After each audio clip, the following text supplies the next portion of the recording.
Relax, honey, or you won't be able to sleep at your own slumber party. But, Mom, this is my first party. If I didn't know better, I'd say you two clowns were here to crash the debutante's ball. Hey, look, don't you think if those two boys weren't in this house, we would have heard about it by now?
What is it, honey? Please, Daddy, it's almost 6 o'clock. My guests are coming. They'll spoil everything. Oh, now, calm down. He just called from the 5 and dime, and they're all out of round balloons, so he's going to try the toy store. Well, we gotta have the round ones. You can't make water balloons with the long ones. They break before you throw them. Not that we're gonna throw them. Relax, honey, or you won't be able to sleep at your own slumber party. But, Mom, this is my first party. And if it bombs, nobody will let me cut in line at lunch or pass me notes during assembly. I'll probably have to pay someone to take me to the prom.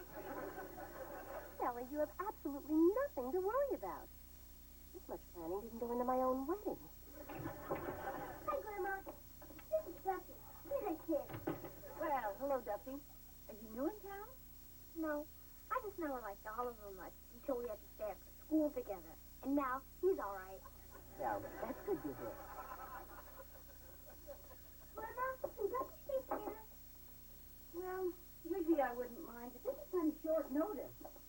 You know, it's Kelly's party and all. But this is an emergency. My mom's cooking a liver tonight. Liver, huh? That is an emergency. All right, Duffy. You call your mother and ask her if you can stay. We already did. Because everybody knows he never turns out down. Hi, guys. Hi, Dad. Oliver, who's your friend?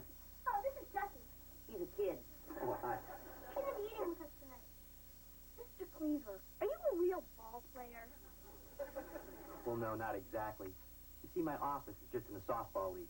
His boss says it'll hurt my dad's morals. That's morale. And I better get going. If I'm late, Lumpy makes me do extra push-ups. Oh, by the way, Oliver, you have a good time tonight. But remember, Kelly's slumber party is strictly off-limits. That goes to you, too, Jeff. Dad, why would I want to spend the evening going on treasure hunts and watching cartoons with a bunch of goofy little girls who take the Smurfs seriously? Oh, good. Now I can concentrate on my game. Knowing my household is in order. Good night, guys. Hi, Dad. Buddy. Are they really going to have treasure hunts and watch cartoons? Yes. But I think Kelly will tell you all about it tomorrow. Over here. Did you find a clue?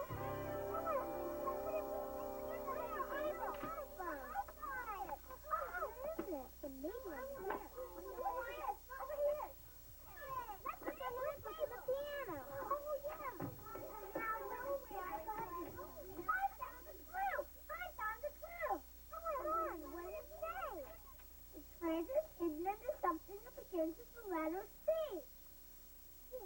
Let's go look under the potato chip. Yeah!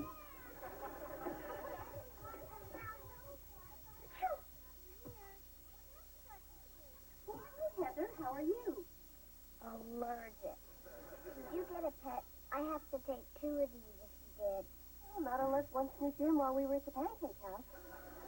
Well, I better check him anyway, just in case any of your pillows got dust feathers in them.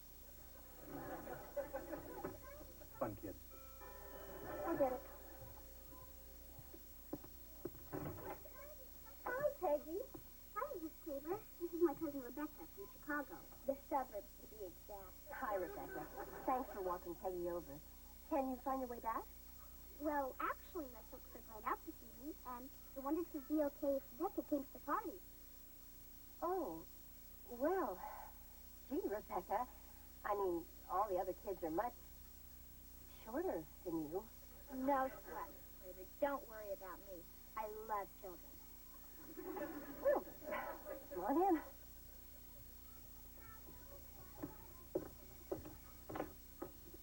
Kelly, honey, this is Rebecca. This is Peggy's cousin from Chicago. Would it be a problem if she stayed for the party?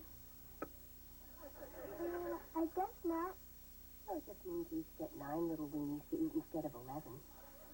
No problem. I don't eat meat. It trashes my figure. Well, come in. We're having a treasure hunt. If you look under stuff to start to see, we might find a prize. Yeah, well, I would, but my horoscope told me to de-emphasize my competitive nature this week. Would you like some punch?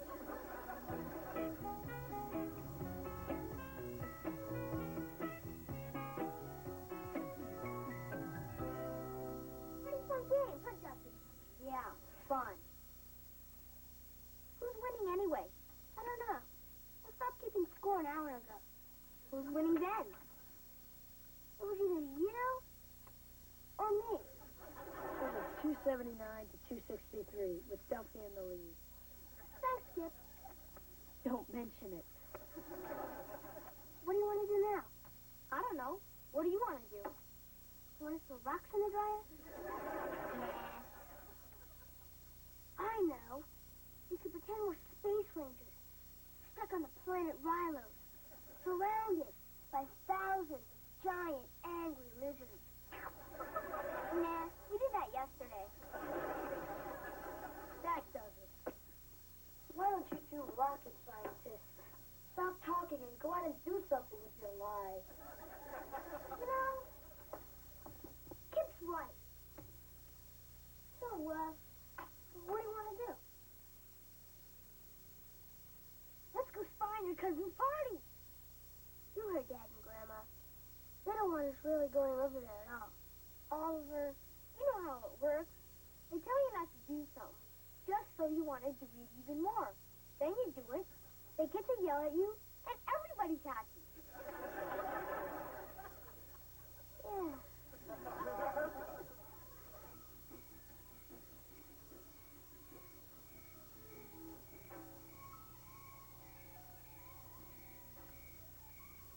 Duffy, I really don't think we should be doing this. We're not doing anything wrong. We're just trying to find that frog. It's not our fault he came over here. But you didn't have to throw him in this direction. I didn't throw him. I read about these rare flying frogs, and I want to see if he was one of them. Oh. There he is. All right, we got him. Yeah. Come on, Oliver. His dad said we couldn't go to the party, but he didn't say we couldn't look at it. I suppose it would be okay. But we better forget about what we saw as soon as we get back. Okay, go take a look. Wow. If it isn't the Junior Neighborhood Watch. Mr. Haskell, what are you doing here? I have a standing invitation to Casa de Keith. And besides, some little tyke-cat lost her retainer down a drain, so they call me. Wally's too cheap to pay a plumber. Now, what's your excuse? Oh, we caught a frog. Isn't he a beauty? And he can almost fly, too. Want to see? Maybe later. If I didn't know better, I'd say you two clowns were here to crash the debutante's ball. No, Mr. Haskell. The frog story we made up is true. And I suppose you're going to tell me you haven't been upstairs to short sheet the bunks yet? No way. What am I talking to here? 2 healthy American boys or a couple of meter maids? missing out on a chance for some serious fun here. I remember at the 8th grade sleepover, your Uncle Wally and I got Beaver to sneak over to the girls' side and put mayonnaise in the sleeping bags. Gee, really? Dad and Uncle Wally really did that? See, they're still talking about it down at the Vikings. You've got a frog, and you got a bunch of girls. You can't waste a perfect combination like that. Unnatural.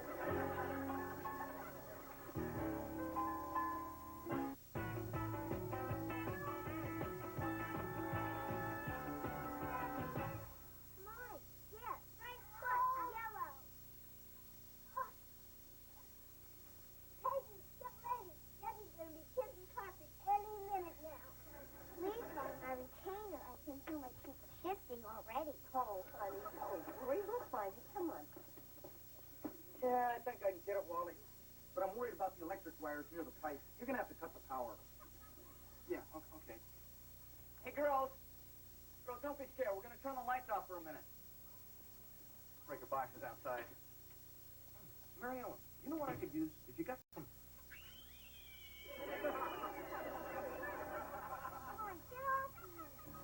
Mary Ellen, have you got some rags? Sure, hold on a sec.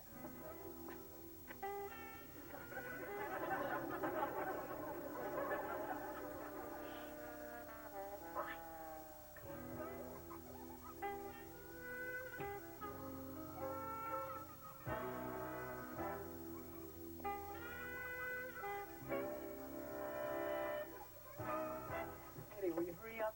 Hey, lighten up, Sam, huh? I'm not charging you by the hour. Come on, move it. I got a house full of little girls here. All right. I got it, Wally. Hit the light.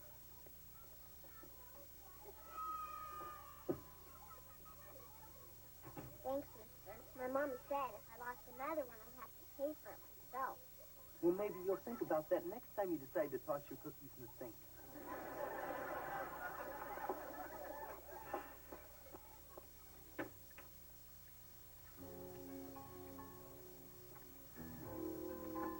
Wow. Look at all this gold junk. Yeah. Have you ever been alone in a girl's room before? Once. But I was with somebody. Well, this is fun. Go. What's the hurry? You heard what Mr. Haskell said. This is a night people are going to remember long after they've forgotten about it. Hey, look. Grab it now.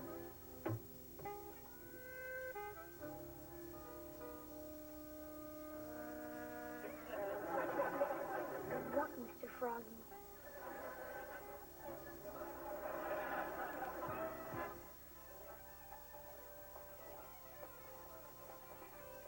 Who's that hairy guy with the guitar, Rebecca? That's Drummer.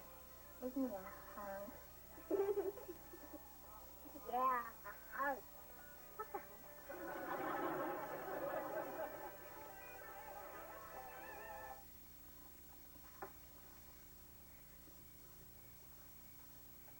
Look, I'm Cinderella. And she's Christmas class.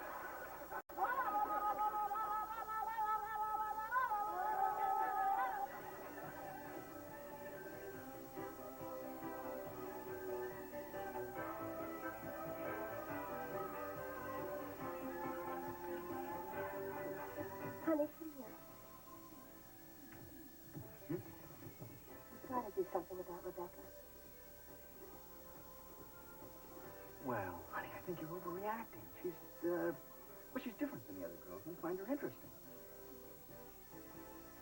Do you remember the song, It's My Party and I'll Cry If I Want to? You would cry, too, if it happened to you. I'm on the case. Okay, girls, showtime. Yeah, I think you're going to love this. What is it?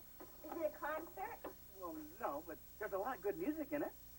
Oh, excellent. We got Rocky Horror. Oh, well, it's sort of a horror film.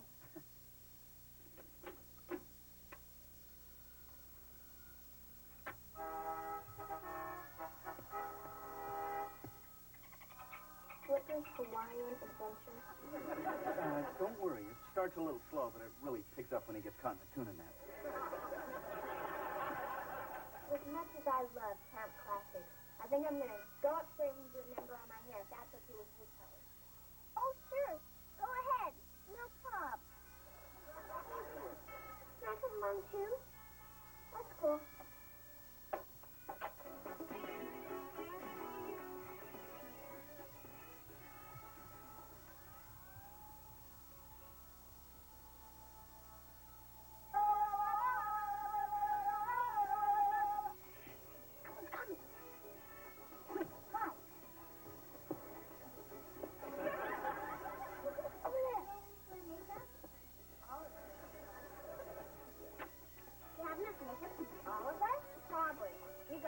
Small faces. You can. Maybe I should do this. This might load up. Whatever. Did your mom let you wear earrings to school? Of course not. I'll wait till after I leave the house to put them on. Okay. Who wants orange eyelids? I do. Oh, this is pretty. What are you going to do, Molly? Come here, Molly. Come here. I wonder what they've been doing up there for so long. Probably something absurd, like holding their breath until they faint. We better go up there and take a look. They may be reading the diary. I don't have a diary. Well, we better get up there before they find that out. You say that now, but one day you wouldn't think of having a party without boys. Yeah, with Lilac boys, will probably make me freak out. Does that make us jump come off easy? Probably not. I've never seen my mom without it. Oh, hi. We thought you guys would be slumbering by now. Rebecca's letting us make up like we're going to a rock concert in Chicago. How are you getting there? Just pretending. We're going back to watch the movie. Come on, Kelly, grow up. Let's go, Maxie. Hey, how did you get that blue color over your eyes? Come here. I'll show you. I've been to Chicago a few times myself.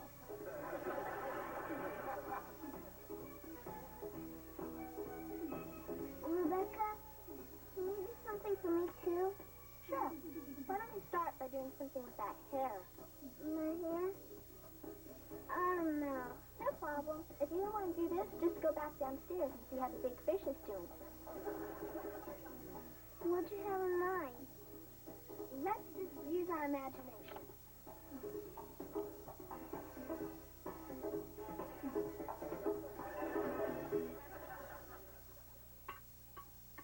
You know, I would have thought these teeny weeny weenies would have been a bigger hit. Yeah. Next time we'll have to try those teeny tiny tacos.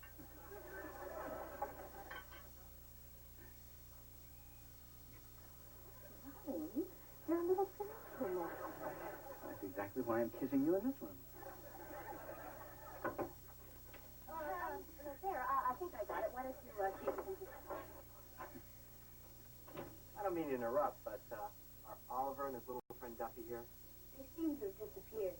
And Dad figured we'd look here first, since this is the last place we're supposed to be. Hey, look, don't you think if those two boys were in this house, we would have heard about it by now? Yeah, everything's been peaceful since we put the movie on. No wonder. There's nobody out there.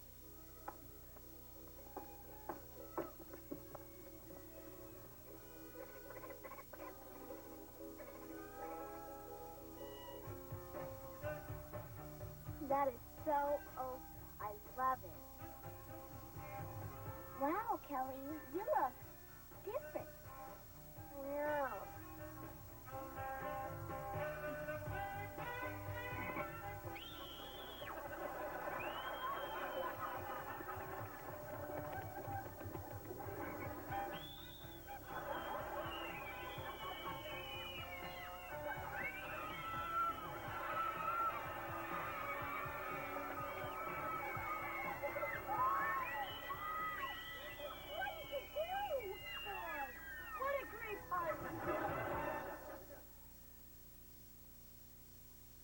Dad, before we go home, you start hollering at me. Let's say a few words and my Aunt Mary Ellen and Uncle Wally? Sure. You're entitled to one last request. I apologize for sneaking over. And even though you probably don't like Kelly's new hair as much as I do, she only did it because her friends ditched her party, and they started doing dumb things first. Thanks, Ollie. I wish I could say something to get you in less trouble. Don't feel bad, Kelly. It wouldn't make any difference. I guess we'll see you tomorrow. Good night. Good night. Am I going to have to shave my head now? No, I'm sure the beauty parlor can return your hair to its normal color. You mean like they always do with yours? Sort of. Kelly, it's not the color of your hair that we're worried about. No, we're just upset that you let those girls pressure you into dyeing it in the first place. But it was my party, and I didn't want to be left out of it. Kelly, there are going to be a lot of times when you'll want to go along with something just to be part of the crowd. You don't have to lecture me anymore. But I feel like the dumbest kid that ever lived. Well, maybe it's better that this happened to you now. So that next time when the gang says, hey, come on along, nothing bad's going to happen, you'll know better.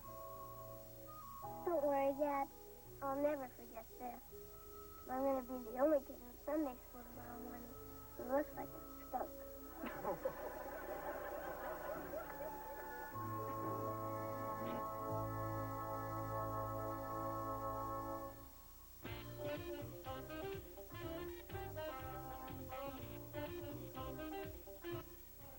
Cool pool, bulletproof. Vanity, fast food. Catch the noise on the street tomorrow night at 8. Street Noise, only on YTV.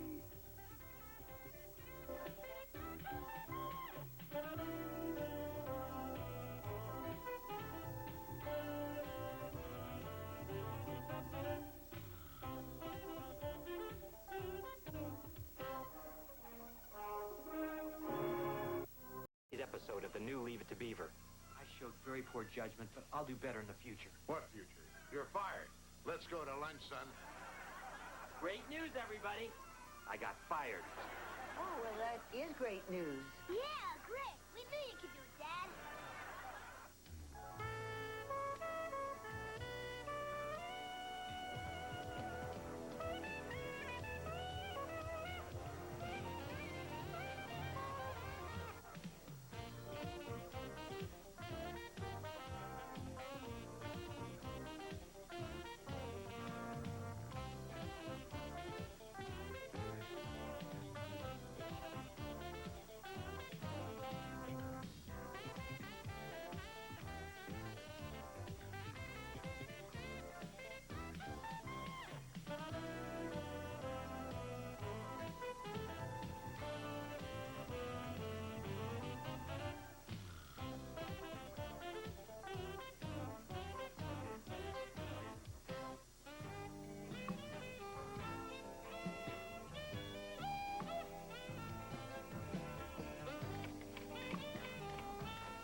Yeah? Theodore, come in here quick. Oh, I'm sorry. Mr. Cleaver has just left for lunch. Papa! Gotta find Theodore Cleaver for me right away. Very important. Ha, ha, ha, ha. I need to see Theodore. That's right. Okay. Theodore! Oh, my glad I caught you. Not now, Clarence. I'm on my lunch hour. Forget it. Daddy wants to see us right away. Why does he need me around to chew you out? No one's getting chewed out this time, Theodore. Matter of fact, if my hunch is right, he's going to treat us to the biggest lunch we ever ate. Your dad? The man who leaves company pens for tips? He just got off the phone with the Merrywell people, and he was very excited. They actually went for your proposal? Ooh, I still wish you'd let me look it over. Hey, this is my baby. I'm not going to share the glory with anybody. How's my tie look? I don't like it. Hi, Daddy. Come in, boys. Hello, Mr. Rutherford. I'm glad you're here. I just got the word on the Merrywell account. So soon? Yes, and I must say I'm surprised by what I hear. I've just got to know which one of you boys put those figures together. Well, Theodore and I have done some fine work together in the past. But this baby is all mine. I should have known. You big oaf! You're the idiot that cost us the biggest account this company has. 28% of our pre-tax income down the drain. A common house pig with half a brain wouldn't foul things up this badly. Daddy, remember my asthma. How can I forget 6 years of asthma camp? I think I treated you like my own son. I am your son. Don't remind me, you spineless jellyfish. Excuse me, Mr. Rutherford, sir. What is it, Cleaver? Well, it's about the Merriwell account. It really wasn't Clarence's fault. What are you talking about? Well, sir, you see, I made some last-minute changes in the figures that Clarence wasn't aware of, so you can stop yelling at him. That true, son? Well, yes. He says so. Yes, it's true, Mr. Rutherford. I showed very poor judgment, but I'll do better in the future. What future? You're fired. Let's go to lunch, son. Yelling makes me hungry. Gee, you really didn't have to do that. I never realized what a great friend you really are. Thanks. Thanks? I lose my job covering for you, and all I get is thanks? Hey, don't worry. I'll put in a good word for you when things calm down. Clarence, will you move it? For now, I wouldn't buy anything on time. Coming, Daddy.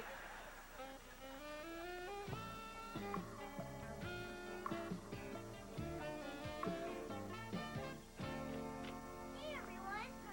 I'm taking ticket orders for the school talent show. You and J.J. Rutherford? I heard you practicing last night. No, thanks. Is that what that was? I thought maybe some cats were fighting. Now, we're not going to be critical, Oliver. Remember, you didn't even try out for the talent show. That's because he doesn't have any talent. I do, too. I can make neat noises with my armpits. Want to hear? Oliver, didn't we discuss that last time Aunt Martha was here? Okay, troops, fall in. Oh, hi, Wally. Want some coffee? No thanks, Mom. I gotta be quick this morning. Well, if you're running late, Beaver can drive the children to school on his way to work.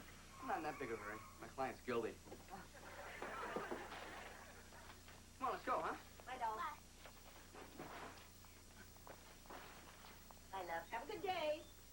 Morning, Counselor. Oh, hi, Eddie. Mr. Haskell, would you like some tickets for my school talent show? Only if they're handing out air sickness bags at the door.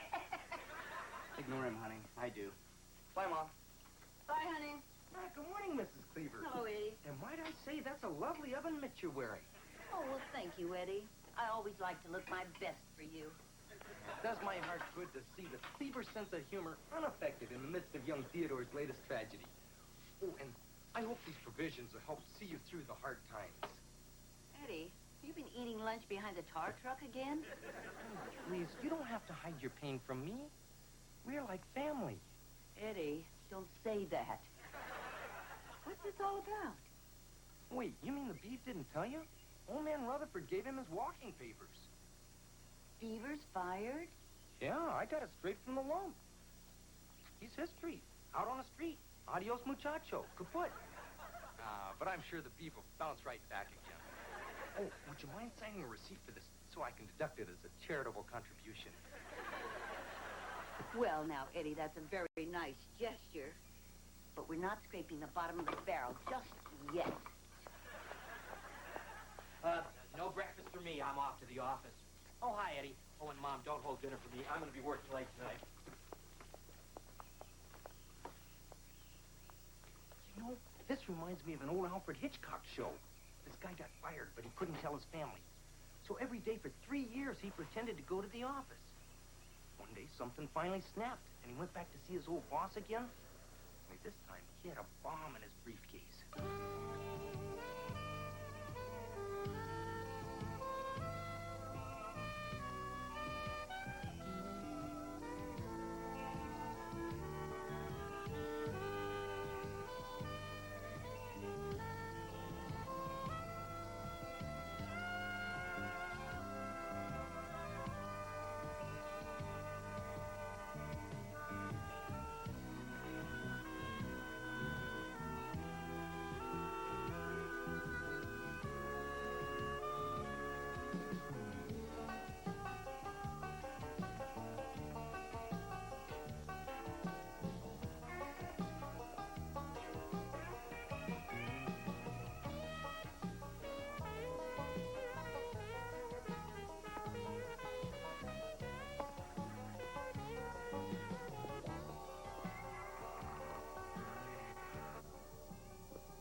Beaver?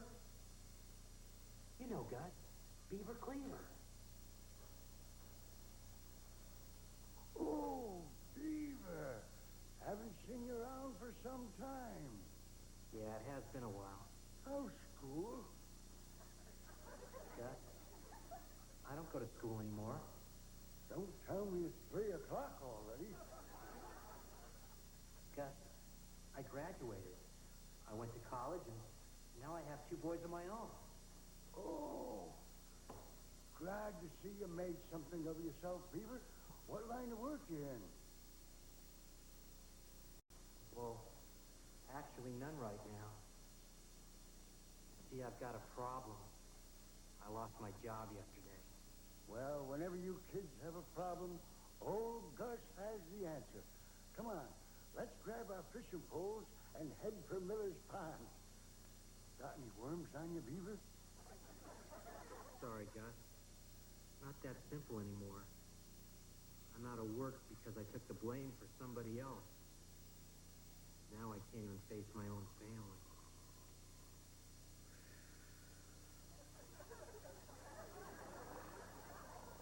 Gus? Who is it? It's me, Gus, Beaver. What should I do, Gus? Well, you're big for a 7th grader. Why don't you try out for football? I just don't understand.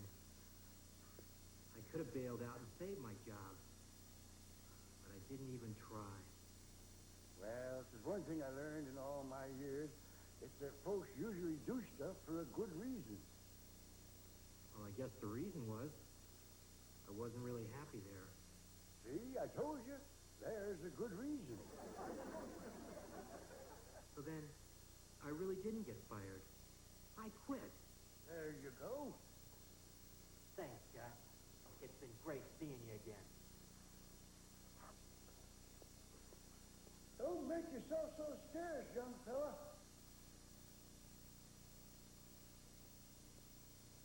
Make one heck of a linebacker.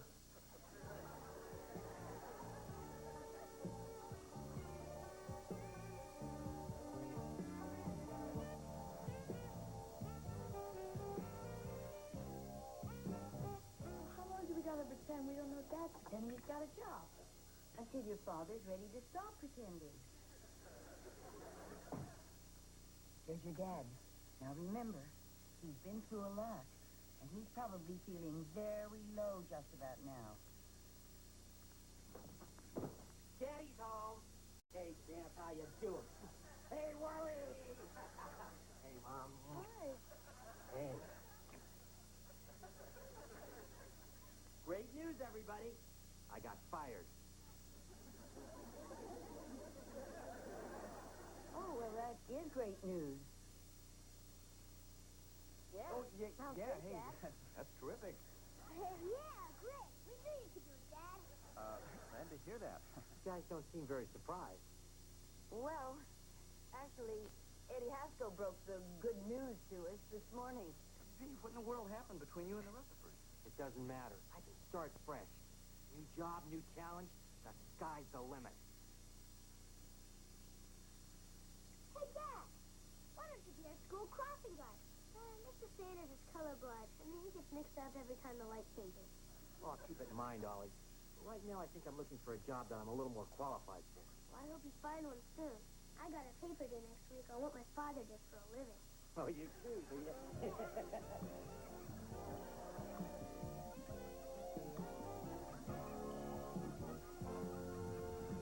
Ladies and gentlemen, Kelly Cleaver and C.J. Rutherford.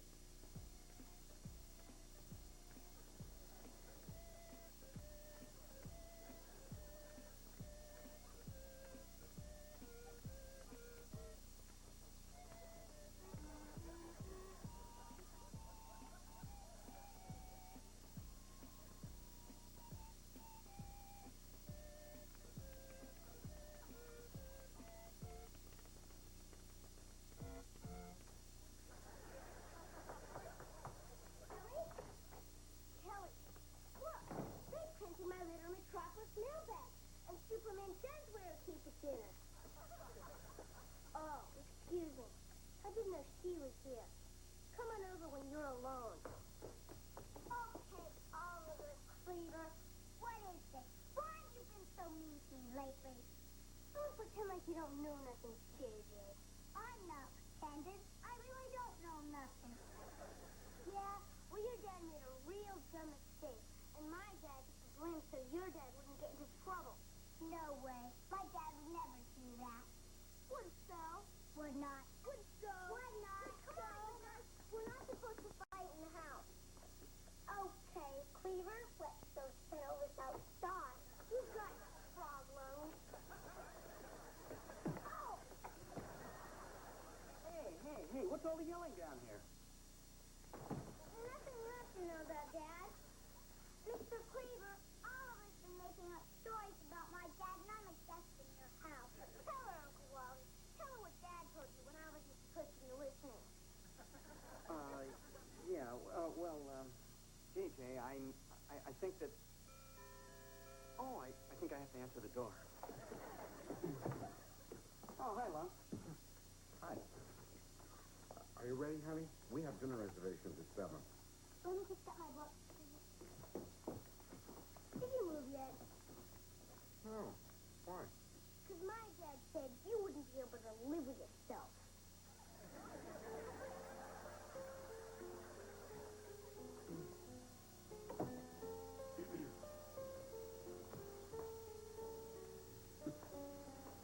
Sure is dark out.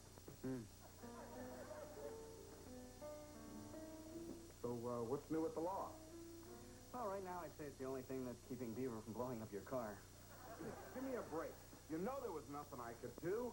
I mean, it's a jungle out there. Dog eat dog, big fish eat little fish. Hey, come on, who do you think you're talking to? Marlon Perkins? I know what happened over there. You were afraid to stand up to your father, just like you've always been. That's not true. When he told me to buy a blue Mercedes, I bought a red one instead. Yeah, when he was out of town. Look, it was the same thing when you were 15 years old and he made you take tuba lessons. You never did tell him how much you hated it. You know, you just can't talk to my dad the way you could talk to yours. Will you look at yourself, Lump? He's got you so afraid you can't even admit the truth. Hey, you're bright. Some people are so inconsiderate. Claire? That's my little mushroom? Oliver says you let Mr. Cleaver get fired because of something you did. I told him my dad wouldn't do anything like that. It's not true, is it? What's Sitcom? About Mr. Cleaver's job. Hey, tasty cone. Why don't we stop and get a triple scoop of sprinkles, just the way you like it? No, thanks, Daddy. Let's just go home.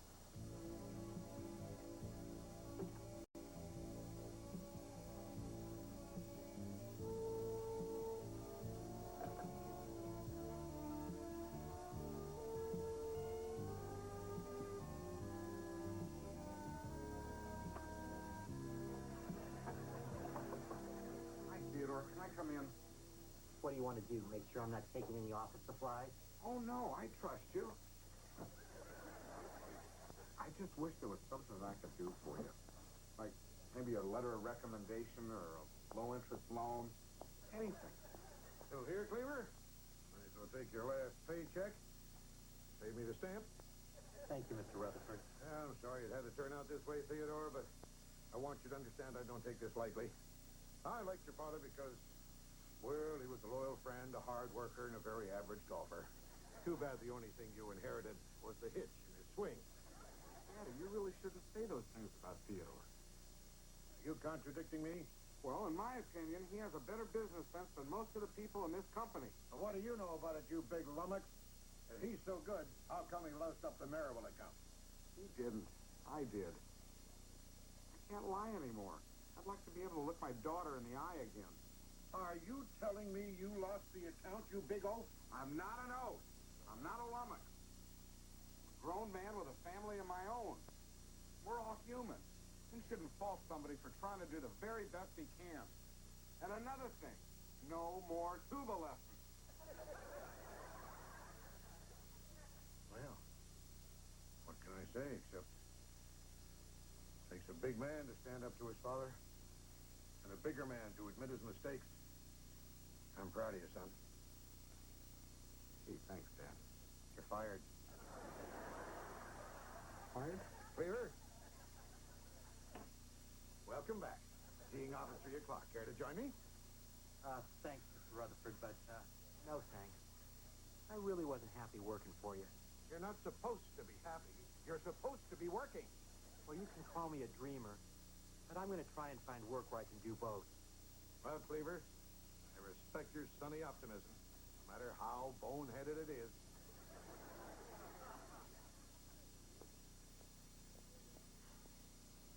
Gee, Theodore, that was a very courageous thing to do. It was braver of you standing up to your father. Terrific. I'm courageous. You're brave. And we're both out of work. You know, Lumpy, I think you're looking at this all wrong. Oh, yeah? You don't make as much as I do. Kid. Sometimes you have to take risks, even if the time isn't right. I've been thinking about going into business for myself. Maybe it wouldn't be quite so scary if I had a partner. You mean me? Us? Lumpy and the Beaver? Sure, why not? You know, maybe you got something after all, B. I mean, people respected your dad. That alone should bring in a few paying accounts. Who knows, we might even land a Merriwell account. We know they're looking for a new firm. Then we're partners?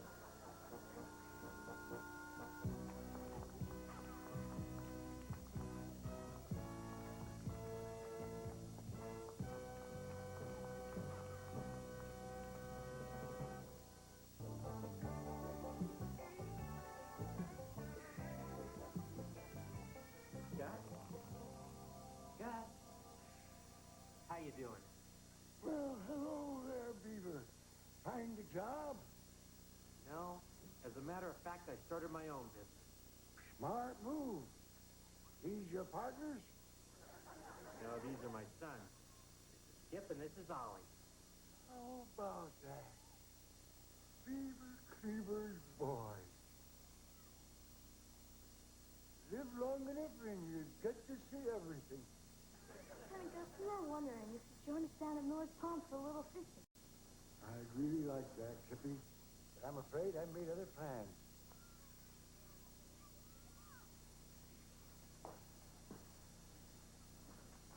Her daddy's loaded.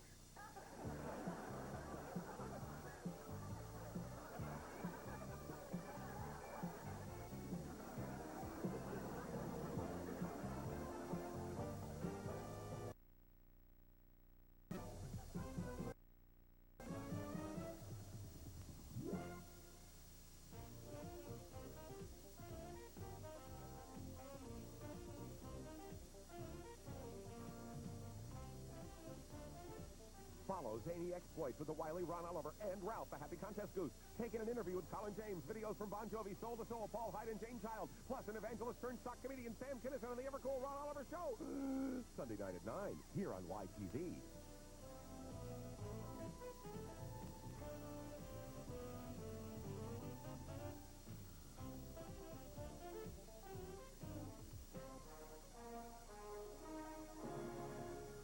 A Quintex production.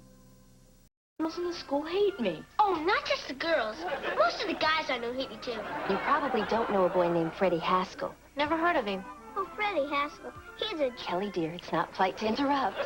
I must say, I haven't seen you look this good since that day at juvenile court.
uniform safety report for class. Can't right now. But if you want an A, the most important thing is a nice cover. Hi, Dad. Can I have $5? Is that any way to greet your father? Dad, do you have any exposed wires or gasoline-soaked rags under your bed? That's better. Hello, Susie? Oh, hi. Great, thanks. Bye. Dad, I really need the money. See, my first school dance is Saturday, and it's not even in a gym. It's in a hotel and everything. And I sort of got a date. Of course, I'll give you the money. You know, it seems like only yesterday I was going to my first school dance. Hope you have a better time than I did. I'm sure Susie can't kick as hard as Judy Hensel. I'm not going with Susie. I'm going with Tracy. Wasn't that Susie on the phone? Oh, yeah. You see, she talked to Amanda, who lives next to Tiffany, who asked Tracy if she'd go with me. And Tracy said yes. All I gotta do is ask her. That sounds simple enough. Thanks, Dad. Dad, how well do you know your fuse box? It must be time for Mr. Bloomgarten's home safety check. Sure is. I gotta write down every fire hazard in the house. I want to get a good grade in my report. Then be sure to put a nice cover on it.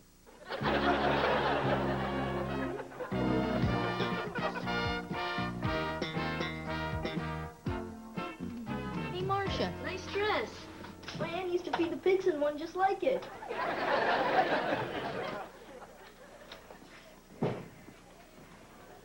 Hey, anyone lose $1? Sucker! Hey, you wanna try it, kid? I don't have time for that stuff anymore. I gotta go buy tickets for the dance. I'm asking Tracy. Tracy, that beanpole? You gotta be kidding. If you glued a nail to her head, you could pick up trash with her. Knock it off. There she is. Hi. Awesome. I don't see why she bothers with the lock. If she wants a book, all she has to do is slide through the vent. Here's your chance, Lance. Go ask her. There's no hurry. I can ask her later. Attention, everyone! Kip Cleaver is afraid. Okay. I'll ask her. Come on. Hi. Hi. You want to go to the dance? Okay. Bye. Bye. Did it. Can you believe it? I did it. I can hardly wait for the evening news. I don't see you asking anybody. You're not afraid, are you? Au contraire, amigo. I'd be happy to demonstrate my mystical powers over women. But, as you can see, there are none about. I think you're scared. Hey, isn't that Amy from your history class? No, it's her brother Phil. They're identical twins. Hey, don't worry about it. It'll be weeks before the entire school knows you're a coward. Now, I'll show you who's a coward.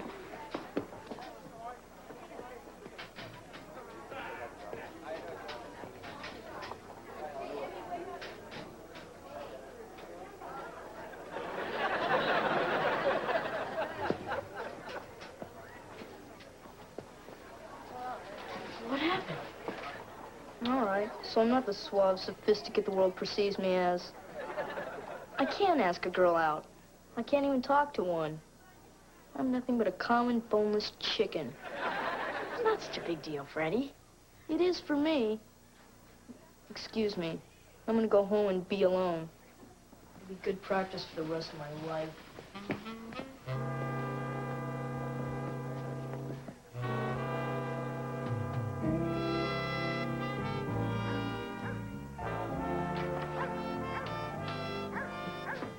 What's the matter, son?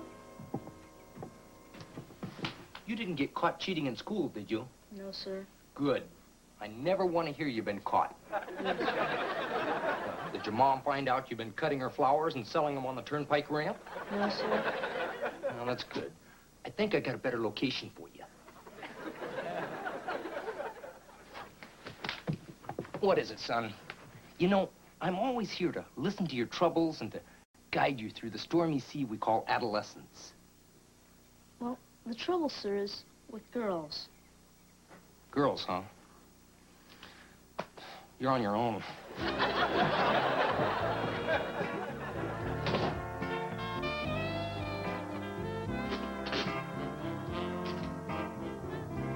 Dad, when are we going to start fixing up these home safety hazards? Well, later, son.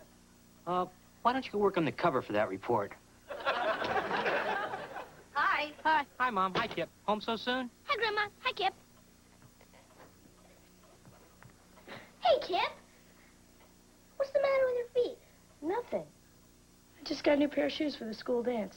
They need a little breaking in. I tried to get him to buy another pair. These are the only ones he wanted. They're cool. They make me look just like that guy in Footloose. Kip, you better give Freddie a call.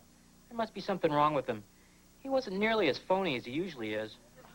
Yeah, he's a basket case because he can't get up the nerve to ask a girl to dance. I wish I could do something for the guy. Well, why don't you do for Freddie what your Uncle Wally always did for Eddie? Apologize for being friends with him?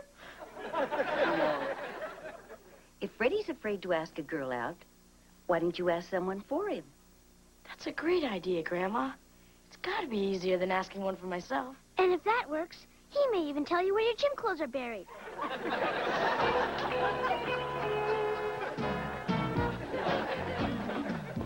Do you want to go to dance? Oh, Kip, I'd love to. Not with me, with Freddie Haskell. That creep? Yeah. Freddie Haskell.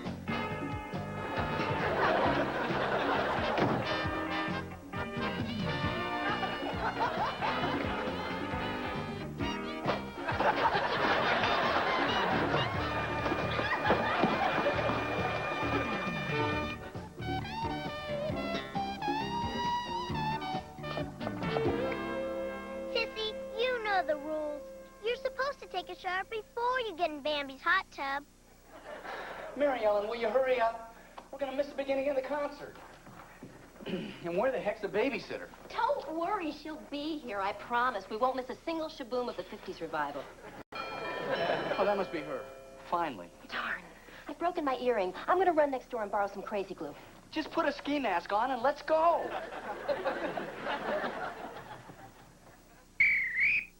Okay, everybody, it's time for a family fire drill. Now line up and no talking or shouting. Not now, dear. We're making dinner.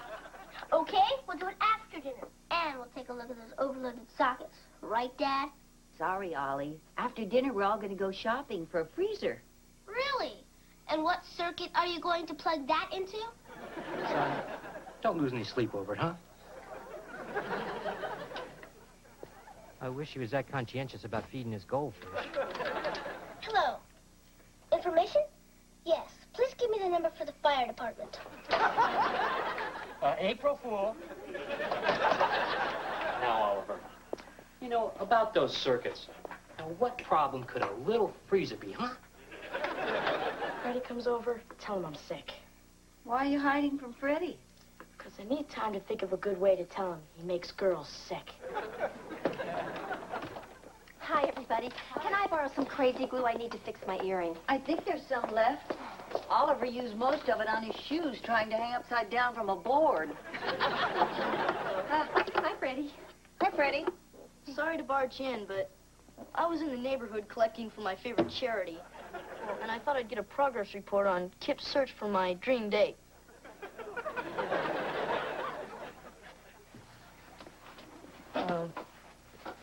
You have talked to some girls, haven't you? Freddie, I've got some bad news for you. Not Nancy Glick. No. Even she turned you down. I can't believe it. All the girls in the school hate me. Oh, not just the girls. Most of the guys I know hate you, too. No, the guys don't hate you. Guys like creeps. Kip, do me a favor. Promise me you'll never try to talk anyone off a ledge. Freddie, I'm sure if a girl ever gave you a chance, you'd do very nicely. In fact, I know you would. Thanks, Mrs. Cleaver. You're a ray of hope to the downtrodden. But you couldn't sell me that if it was gift-wrapped. Wait a minute, Freddie. I think maybe I can help you. Thanks anyway, Mrs. Cleaver. but I've seen you dance. I'll still help you out, Freddie.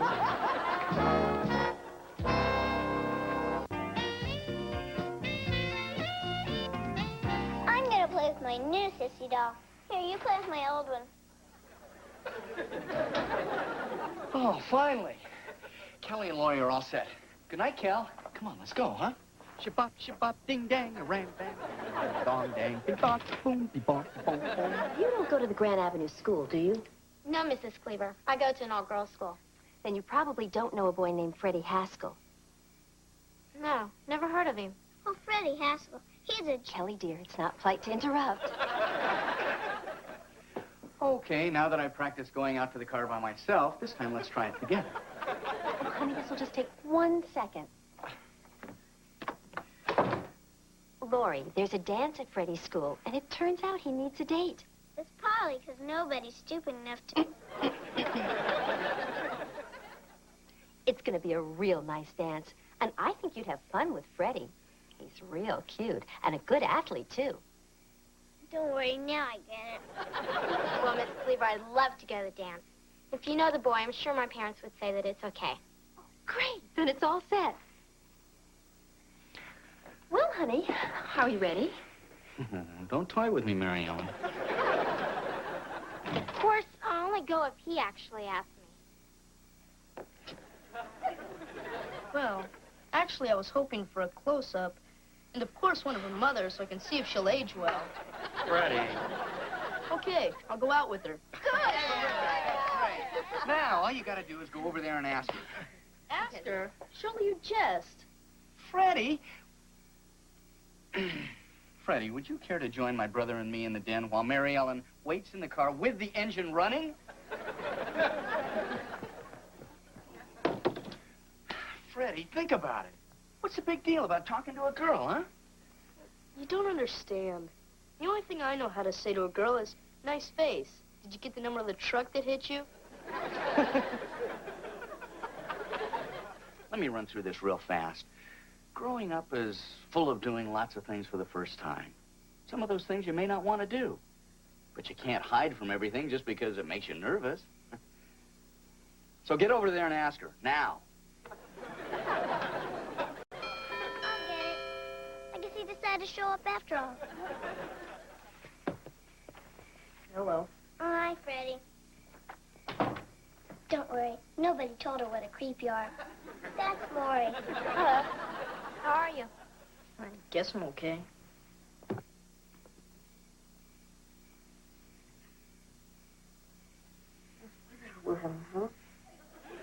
Excuse me?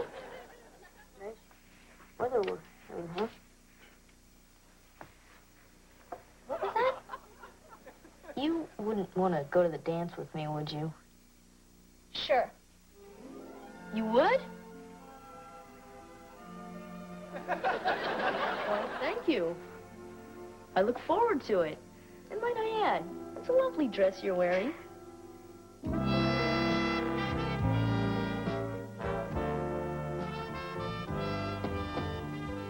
Well, sir, it's nearly post time. Frederick, my boy, I must say, I haven't seen you look this good since that day at juvenile court. Thank you, sir. You know, you remind me a lot of myself at your age. Except, of course, I was better looking. So you've told me. Son, I've been thinking about that little talk that we had the other day. I didn't give you the kind of quality parenting that you've come to expect from me. Well, that's okay. At least you got my name right. No, I want to make it up to you. When you get to be my age, you'll learn something about women. And on this night of your first date, I'm going to pass these secrets along to you. That's very generous of you, sir. Son, women are all a bunch of bloodsuckers, out to get whatever they can. And when they've used you up, they'll toss you aside like an old sock. Now, you run along and have a good time.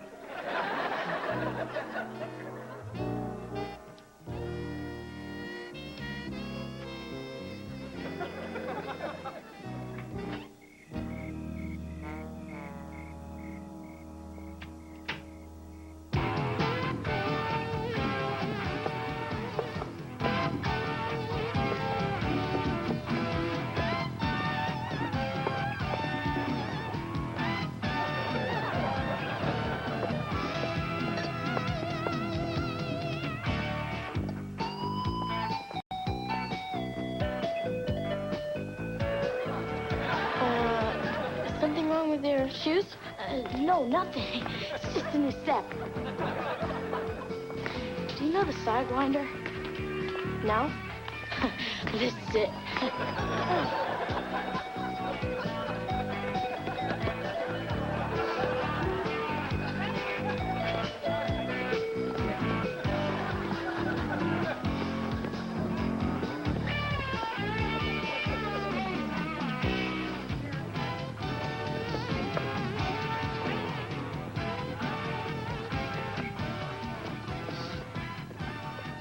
You want to dance? Can't. Old sports injury. I like sports. I play tennis, field hockey, and basketball. I breed snakes.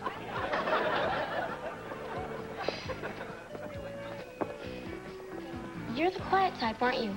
No.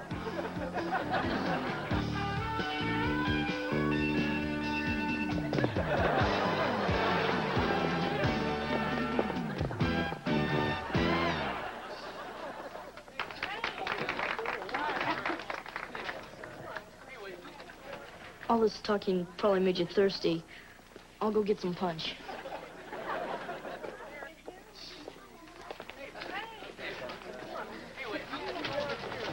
Hi, Kip.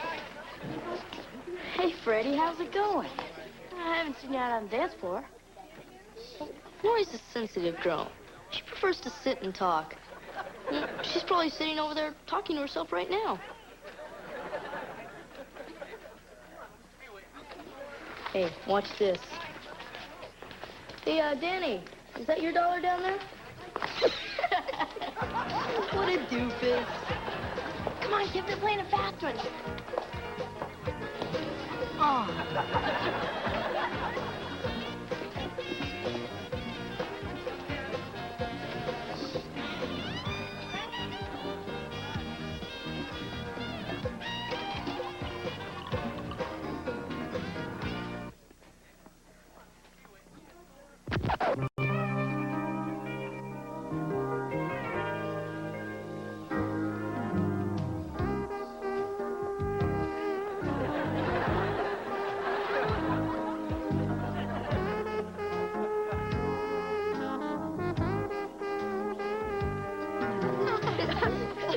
That's disgusting.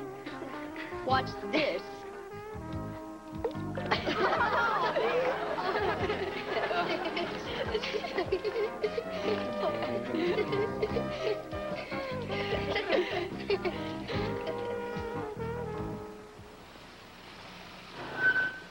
Thanks, Mr. Haskell. Good night, Freddie. Hey, a gentleman walks his date to the door. Drop my card in her mailbox. Looks like they need a new roof. Lori, wait. Well, thanks for a lovely evening. I trust you had as nice a time as I did. Nice time. This was the worst night of my life. You know, when I think about how excited I was to go on this date, I told all my friends about how cute you were. You told your friends I was cute? And I even bought a new dress. And for what? To sit in a chair all night? If you hated me so much, why did you ask me out in the first place? Look, I don't hate you. It's just that I've never been on a date before, and I kind of choke up in front of girls. I thought I did something wrong. No, you were okay. It's just me. Just sorry this evening turned out so bad. Because I'll never be able to talk to girls. You're doing it right now. I am, aren't I? You know, for the first time tonight, you're acting like someone a girl might enjoy going out with. Hey, how about that? Well, does this mean you might want to try it again sometime? I don't know. Maybe.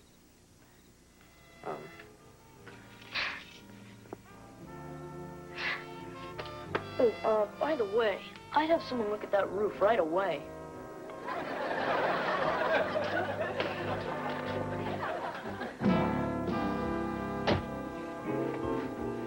So, how did it go? She doesn't hate me. That's my boy.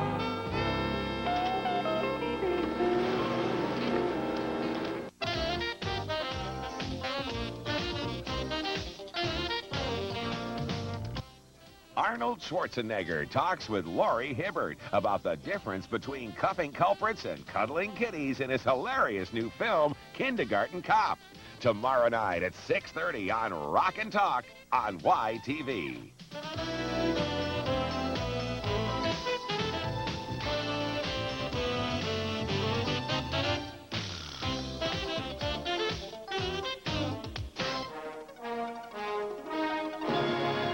You find something good for your father? Oh, yeah. How'd I look? Oh, thanks, old timer. Beaver, stride, stride, stride. I don't think his brain's getting enough oxygen.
Hi, guys. How far is Uncle Wally gonna run? 26.3 miles. From the City Hall in Bellport to the library at Mayfield. I don't get adults. They wait all the time to get their driver's license, and all they want to do is run. And ride bikes that don't go nowhere. Real dumb. Glad I got you three together. You given any thought to what you're going to do for your dads for Father's Day? Same as usual, I guess. Wrong. This year, the adults are not going to buy the presents. Now, I don't think it's asking too much to have you buy your fathers a little present or plan something special to do with them. Anything to show them how much you appreciate them. You don't have to worry about me, Grandma. I'm already making something for my dad. Oh. Comes the Beaver. Hi. Hello, Beaver. What's everybody doing out here? Oh, we were, teaching Grandma how to do the flyback. Oh. Well, I think I've got it now, and I'm going to try it one more time. Pretty good, huh? You try it again.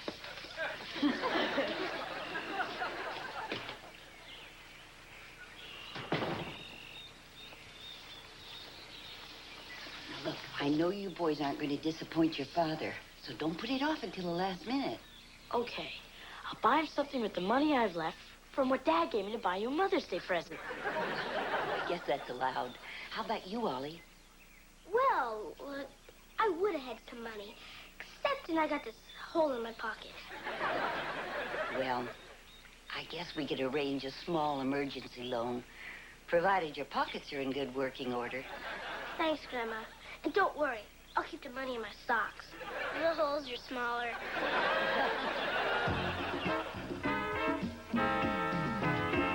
Training table's open. Dad, don't you get tired of eating just noodles every day? Well, honey, when you're going to run a marathon, you have to store carbohydrates. Huh, that looks good. Want some? No, I'm in training. Go easy, Wally. Save room for dessert. A big, freshly baked Idaho potato. If I clean my plate, could I have one too? Maybe. Well, I'm glad you two find this so amusing. You know, if Christopher Columbus's family gave him this kind of support, we'd still be living in Spain. Dad, wasn't Columbus from Italy? Eat your dinner.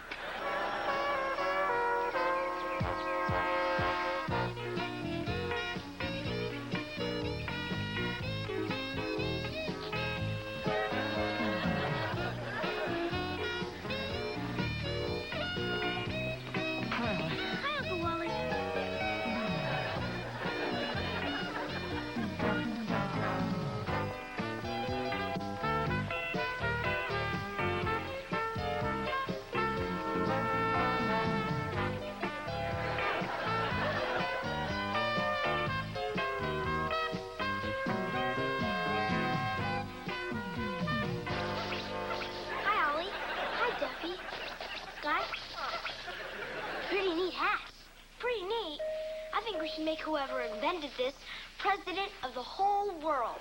Yeah. I never saw a hat that did anything but sit on your head. Hey, could I try it on?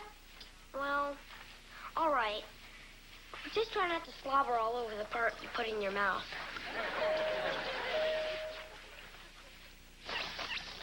How'd I look? A lot better than you usually do. Thanks. Boy, I wish I could have one of those. But I'm supposed to be buying something for my dad. Hey, why don't you buy one for your dad? Well, I was kind of thinking of something more practical. Like those things grown-ups put in their shoes, so their feet don't stink. Come on, Ollie. Your old man's gotta make a big fuss tomorrow, no matter what you get him, right? Yeah, I guess. So, he pretends to love it. In 2 weeks, he forgets all about it. You get to keep the hat, and everybody's happy. Thanks, Duffy. You know, you're a lot smarter than you look.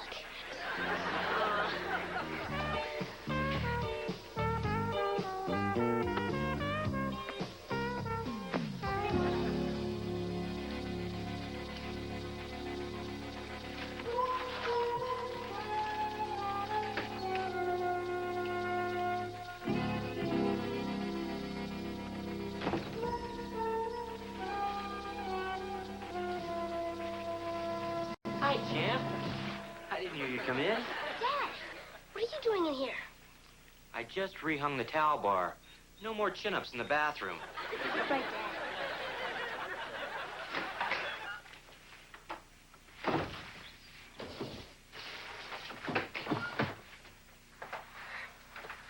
So did you find something good for your father?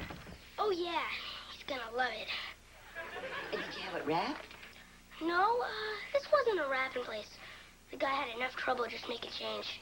Well, come on. You need to fix it up real nice. Your father's going to be back any time. But Dad isn't a surprise. We're not going to tell Dad, you little chuckle brain. Thank you, Kip. Come on, Ollie. Let's see what you got. Okay.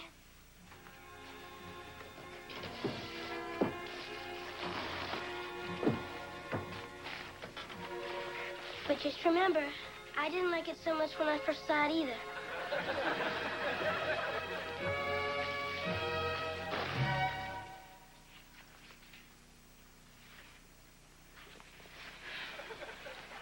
What on earth would make you buy something like this? Oh, hi, everybody. Duffy, why didn't you wait outside for a few minutes? Oh, I'm sorry. I didn't know Oliver was getting yelled at, or I would have just listened at the door. Oliver, how long did you think you could pass this off as a gift? Well, I was hoping at least till Dad opened it. Maybe you better start thinking about other people's feelings instead of just your own. And clean up this room. Boy, Ollie, you sure messed up this time.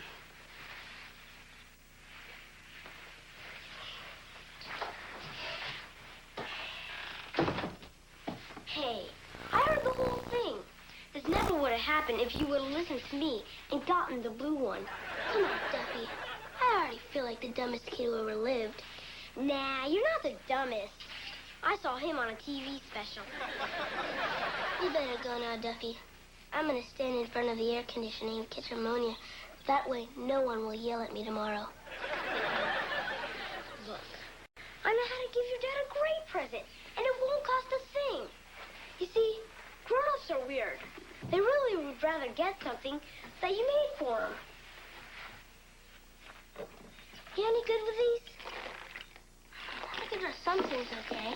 Like what? Batman? Good enough.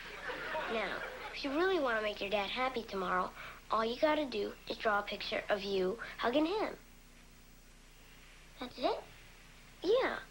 Stand in front of the house with a happy son.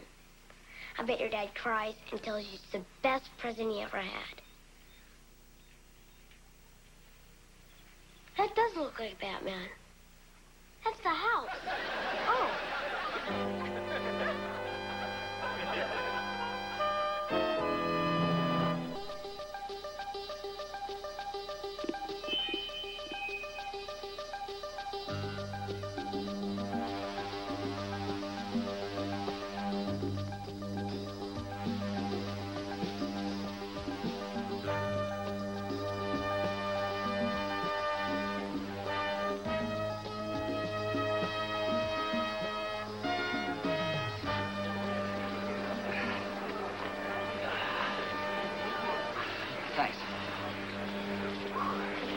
Thanks, old-timer. Anytime, Sonny.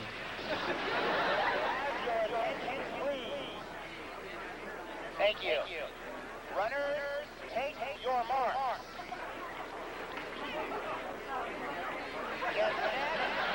Oh, yuck.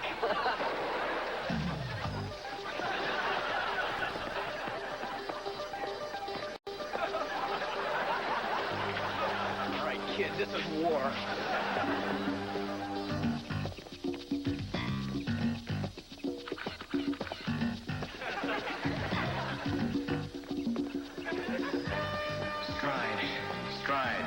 Stride.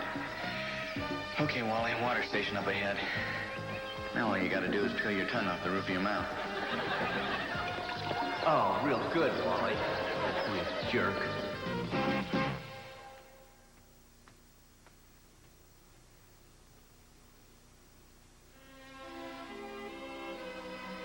Hi, Dad. Oh, hi, Beav. Oh, come on, sit down. All right. What is it? Well, when I made up the story about having the parrot, that was wrong. That's right. And you helping me keep it made a secret, that was wrong, too. That's right, too. But you're a father. How come you did it? Well, maybe that's why I did it, Beaver. You see, parents aren't always perfect either. Sometimes they love their children so much that they'll do almost anything to keep them from being hurt, even if it means making a mistake now and then. Gee, Dad, I guess there's an awful lot more to being a father than just making money and hollering. There sure is. Well, Dad, thanks for the hamster. Okay, Beaver.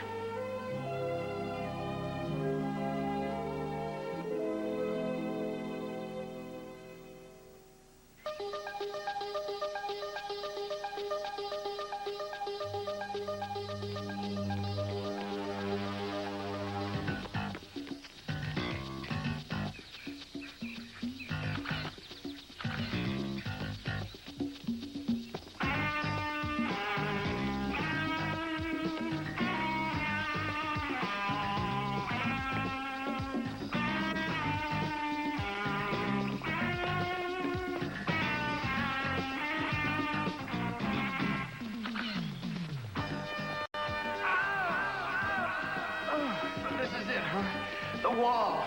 The moment every runner dreads. Molly, if you can fight your way through this, you can make it.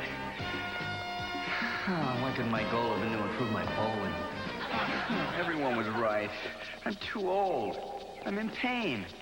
I want to stop. I want to go home. Listen to yourself, you ninny. Don't you want to beat that kid? What have you been training for? If you stop now, you'll never be able to show your face at the health club again. Come on, Cleaver. Stride.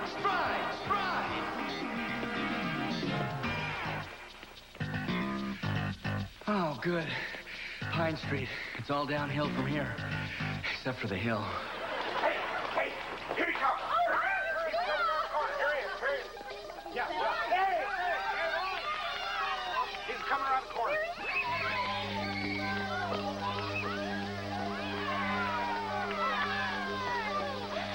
He doesn't look very well. You're right. He had the same expression on his face when he walked down the aisle at your wedding. Hey, good turnout. All right, Cleaver, let's make it look good. Shoulders back. Here we go.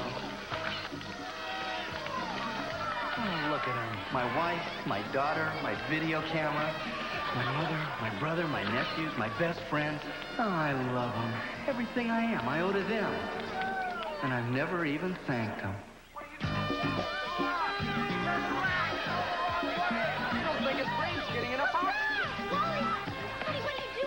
Thanks, honey. Thanks, guys. Oh, thanks, Joe. Thanks, Mom. Thanks, baby. Let's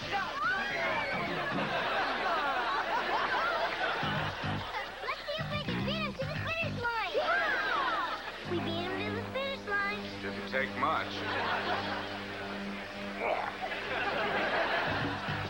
Stride. Oh, just a few more blocks. If I can stop. It's dry. It's dry. It's dry. There he is. Come on, Wally. Let's take this punk. Are you nuts? You got no feeling below the knees. Hey, where's that intestinal fortitude? You can do it. Remember the Springfield game? Come on now, sprint! Sprint! Sprint! Hey, here they come. Yeah! Come on!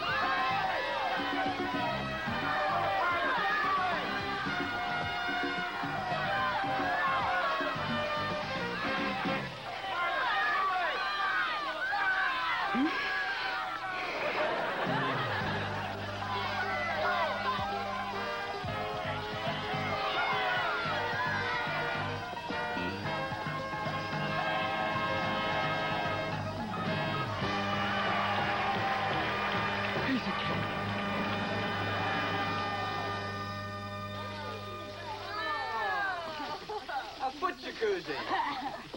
How did you know? Whoa, what do you get for the man who finished 198?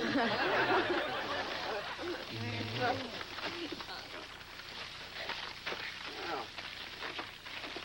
what do we have here? It's a poem I wrote for you. It rhymes and everything. You want to hear it? Well, of course I do. My Dad, by Kelly J. Cleaver. My dad was born after World War II. His eyes are very, very blue. When I was young, he read me Tom Sawyer. He makes a good living because he's a lawyer. Other kids think their dads are king, but mine's the best, and I'm not lying. My dad, my daddy, my pop, my father, my friend, my... Kelly, honey, I'm sure your father would love to hear this again when he wakes up. Don't worry. He did the same thing after the Springfield game. And that's when he was in his prime. Let's give out some presents to the father that's awake. Yeah, Dad. Open mine first. Yeah, Dad. Open Kip's first. Happy Father's Day, Dad. Oh, thanks, Kip. Let's see, what is this? Hey, endangered species cologne. You know, that's terrific. You really didn't have to do this. Big deal. Happy Father's Day, Dad. Ah, thanks, son. Oliver, you have something for your father. I hope. Well, yeah. I guess I sort of do.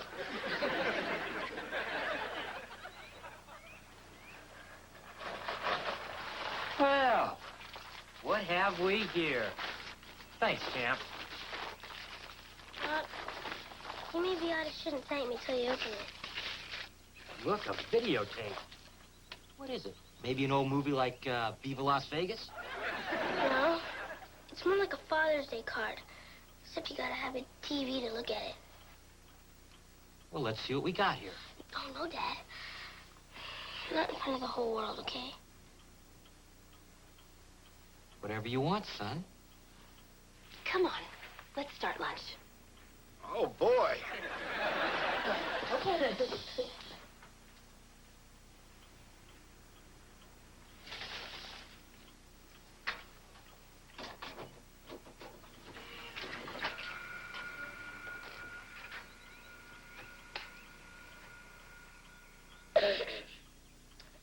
Hi, Dad. Hang on, Ollie. It's all blurry. Ready, set, go. Hi, Dad. It's me, your son, Oliver Cleaver. And the reason I'm doing this is because you got a right to know what kind of a rat your kid is. Because only a real rat wouldn't come up with a gift for his dad on Father's Day. It's not like he didn't have a chance or anything. Grandma lended me the money, and I blew it all on junk like ice cream. And this.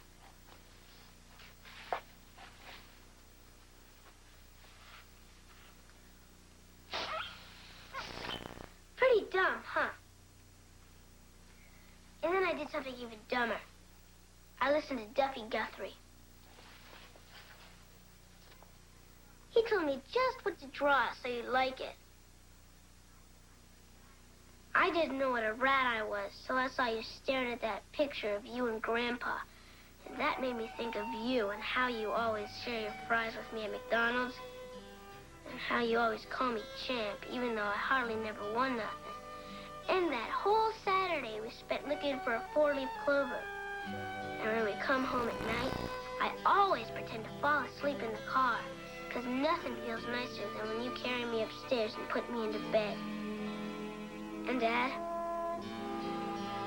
even though I did goof up, can we still be friends? Because I sure love you a lot. Okay?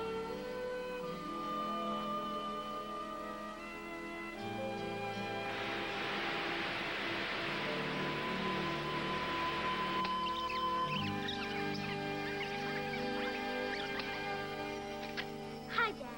It's me, your son, Oliver Cleaver. And the reason I'm doing this is because you got it right. You know what kind of a rat Beaver is. Real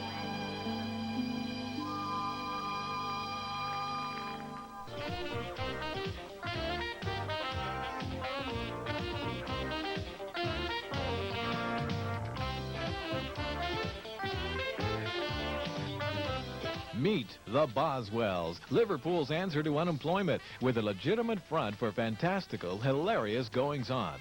Then hit all the spots with that lippy-quippy host with the most, Ron Oliver. For hilarity and wit, tune in for Bread and YTV Hits, Sunday nights at 9, only on YTV.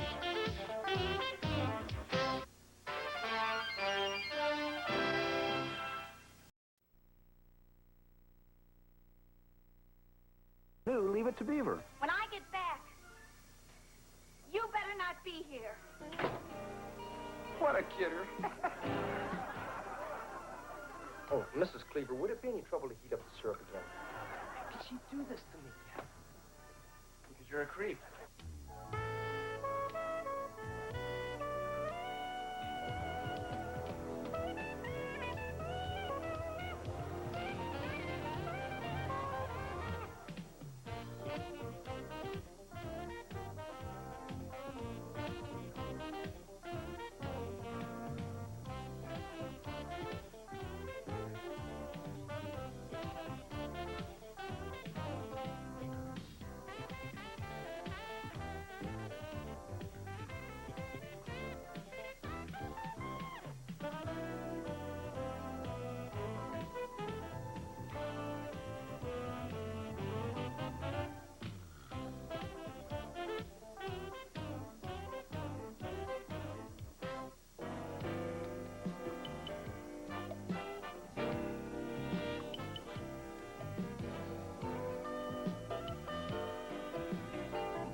Imagine where Eddie could be.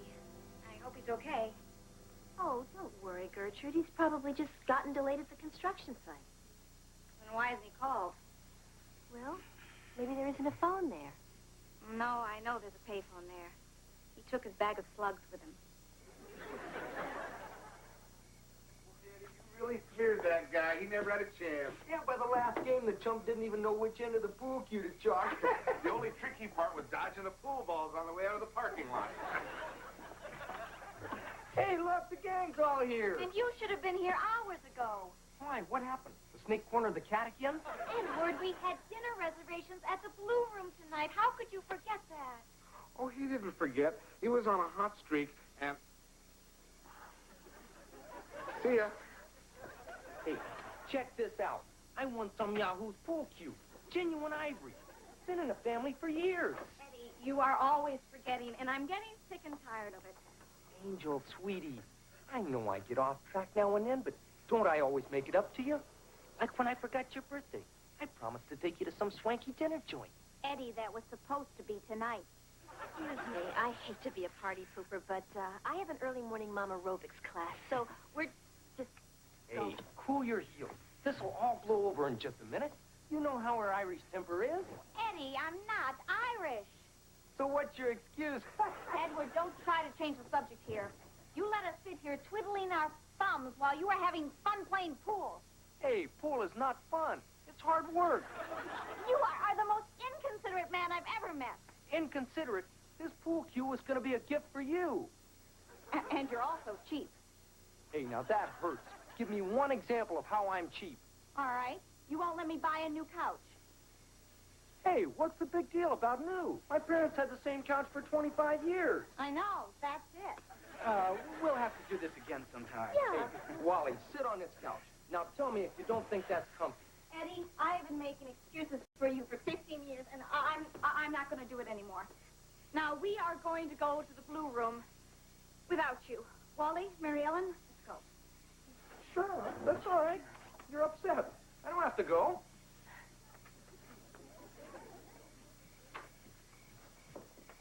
Hey, bring me back a New York steak. Well done. I mean, scorch it. And don't order mine until your food comes, so it'll be warm when you get home. Eddie, you don't understand. When I get back, you better not be here. Sure. And this time, I mean it. What a kidder. Oh, please, no more. You're spoiling me. Eat up, Eddie. You've been through a lot. Yeah, I guess you're right. I never did get my dinner last night. Oh, Mrs. Cleaver, would it be any trouble to heat up the syrup again? Not at all, Eddie. Oh, and a little more coffee, please.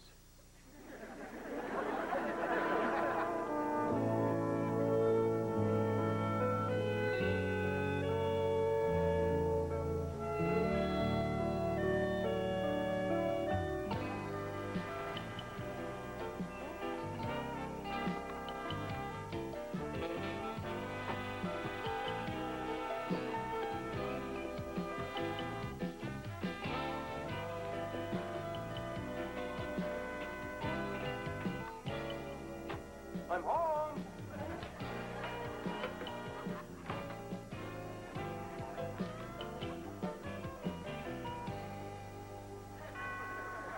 I'll get it. Hey, Freddie, what are you doing here? She throw you out, too? Yeah, mi casa es su casa. Actually, sir, you might say I've come in the role of goodwill ambassador. Yeah, she finally cracked, huh? Didn't have the nerve to come over here and throw herself at my feet, so she sent you. The truth be told, sir, Mom doesn't know I'm here. Huh? Well, I took it upon myself to seek a quick settlement for fear that any more time spent alone would only strengthen her resolve. Son, I refuse to grovel. Even if I were lonely, miserable, and desperate, and I'm not, I would never grovel. I see your point, sir. It's foolish, but I admire your integrity. I take that as a compliment. Listen, Frederick, I'm sorry that you've become a pawn in this game, but I want to assure you that I won't allow it to affect the well-above-average relationship that you and I share. Thanks for the reassurance, sir.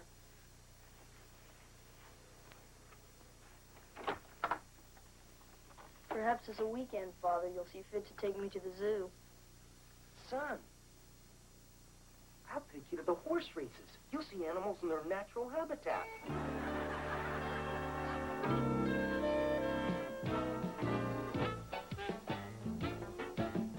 Okay, honey, turn it out. Dad, how come you're putting a yellow light bulb out here? Well, honey, because the yellow light keeps the bugs away. But why don't you put them in the house where the bugs bite us? Well, I guess it's just my sense of fair play. Hi, Wally. Hi, Eddie. Hi, Mr. Haskell. Hey, Kelly. How'd you like to run down to the corner for a double-dip chocolate cone? Yeah, sure. Great. Hey, here's a couple of bucks. Get something for yourself while you're down there. So, Eddie, how's the exile going? Just fine. Hey, look, I hope you understand about not being able to stay at my place. But, a vote's a vote. Hey, I know Mary Ellen's probably siding with the enemy, but how'd you break the 1-1 tie? It was 2-0. Come on, don't take it so hard. Hey, I tell you what, I'll treat you to a movie tonight. Thanks, Wally. But you don't have to babysit me. I'm a free man. Look out, ladies. Eddie Haskell is back in circulation. It's gonna be like throwing raw meat into a shark tank. How could she do this to me? Because you're a creep. Obnoxious, irresponsible, and insincere. And you treat her like garbage. Hey, that's beside the point. Don't you see I'm miserable? You gotta do something. Make her take me back. Please. I'd like to, Eddie, but this is between you and Gert. Hey, you gotta help. You're my best friend. I tell that to Lumpy, too, but I don't mean it. Hey, I'll even pay you for your time. Cash so you don't have to report it. Eddie. Okay, a freebie. Just tell her to give me one more chance. She's the only woman who ever really loved me. Can you imagine anyone else who would?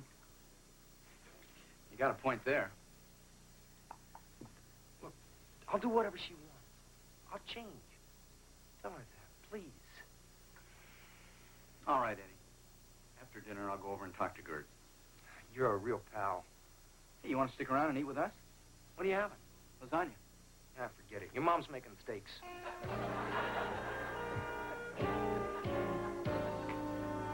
Isn't going to be easy. Okay, Gert, that's only 9 good reasons. I asked for 10. All right. You know how he's always telling every woman what a lovely dress she's wearing. Come on, that's harmless. He just does that to make people feel good. Well, he's never said it to me. Just once. I'd like to hear it. Well, surely Eddie must have his good points, too. Yeah? He can fix the plumbing around the house. Well, I know there's some other things. I wrote them down once. Gert, he loves you. He loves himself more. Eddie'll promise to take me out, and then Lumpy'll stop by with tickets to the wrestling matches, and then Eddie's gone. Gee, you never invite me. Every time we save enough money for a new couch, he'll buy himself a leather jacket or go on a fishing trip with the guys. What guy? Never invited me to that either. Well, you see, Wally, he even does it to you, one of his best friends. No, I am his best friend. And that's why I came by tonight. I asked what it would take for you to give him one last chance. Well,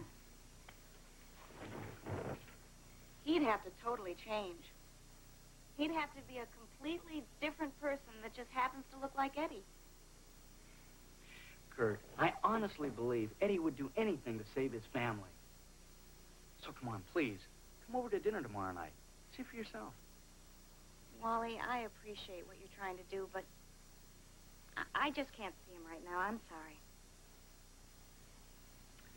Okay, Gert. I understand.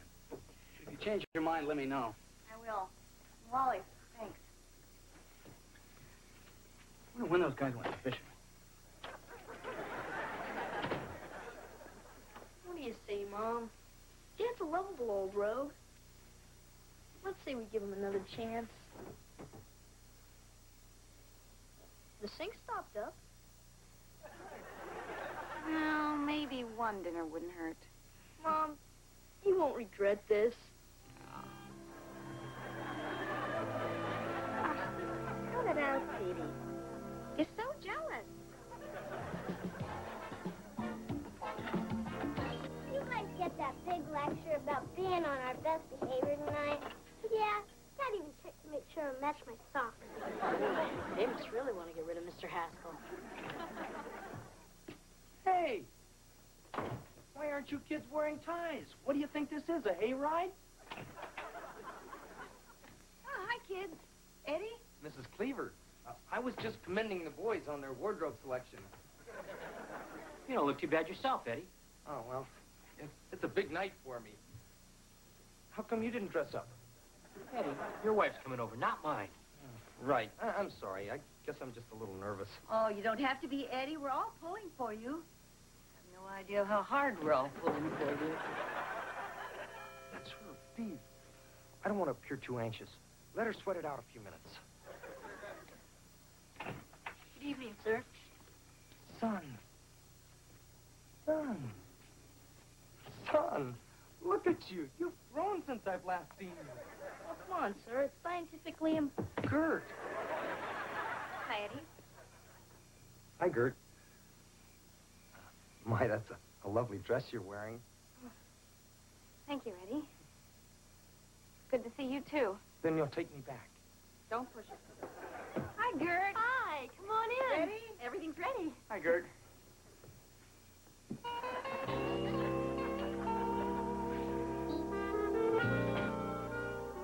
Looks like I matched my socks for nothing. Freddie, I think your dad did pretty good during dinner. Yeah, my Mommy wouldn't let him hold her hand under the table. The girl really has to like a boy before she'll let him hold her hand. Now, how would you know that, Kelly? We've got cable TV. I knew what was going on down there. They always kick the kids out at the critical part of the evening. Well, there is a way, but it's kind of sneaky. And I promise not to do it anymore. I wouldn't want you to break your word.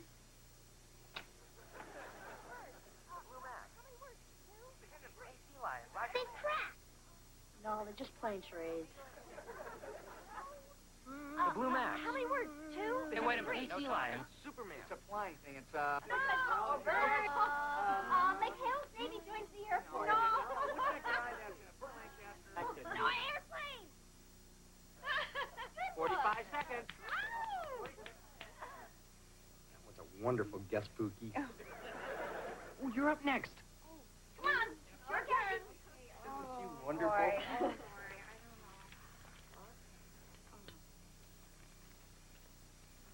right. A movie. Yes, a movie. And a book. Movie and a book. 3 words. Second word. Second word. Second word is something awful. Yeah. Something really disgusting. A grotesque, hideous monster. Your mother.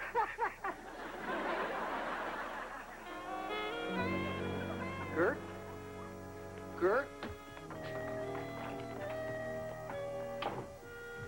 Gert? Gert? Gert? She's such a kidder. No, she isn't. Gert! Gert! Thank you all for a lovely evening. Gert! Bye, Eddie. Gert, let me in, please. Forget it, Eddie. I thought you really changed, but you haven't. Gert, I was doing great for hours. And so I got off one good one. What's that compared to what we have together? Remember the first time we ever went out? Oh, how can I forget? I never expected to see you again after I filled out that police report. Then you kept writing and calling and having pizza delivered. Remember the heart-shaped one for Valentine's Day? Yeah. See, that was the sweet side of you. The side that cared about me. That's what made me want to marry you. And that's why you can't live without me, huh? I have for a long time now. Now, don't start saying things like that. It's not true. Eddie, you're not there for us. I think your family should come first, not Lumpy just because he has tickets to some boat show. I'll call him and cancel. He was coming by here tonight? Oh, Eddie! Hey, I didn't know how this was going to turn out. Look, Kurt, I know you're right. I've been impossible. Look, give me a month. If one little thing goes wrong, I'll throw myself out. Please. I don't know. Gertie. Gert. Sweetums. Honey. Give me 2 weeks. A fortnight.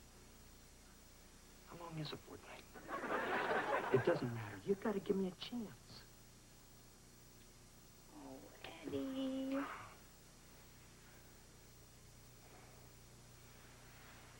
What's that?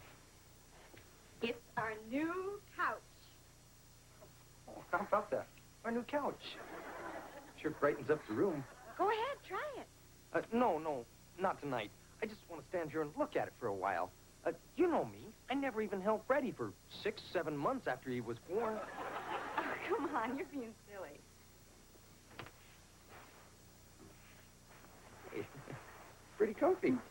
Yeah, you just put the remote control right there. You're all set for the weekend. And you want to know the best part?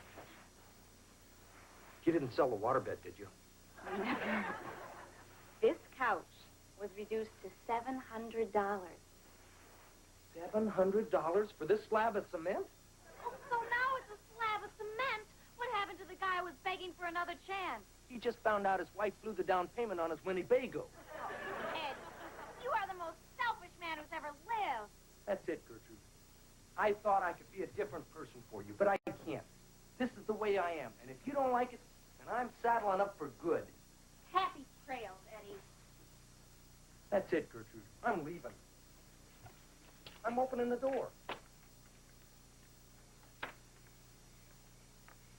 I got one foot on the porch.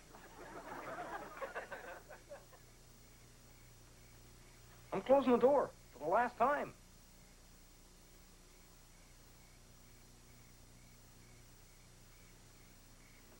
So long, Gertrude.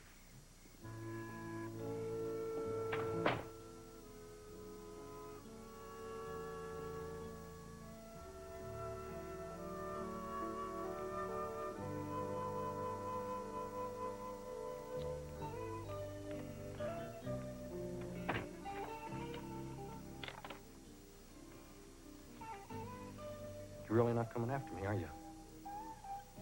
No? In that case, we can talk.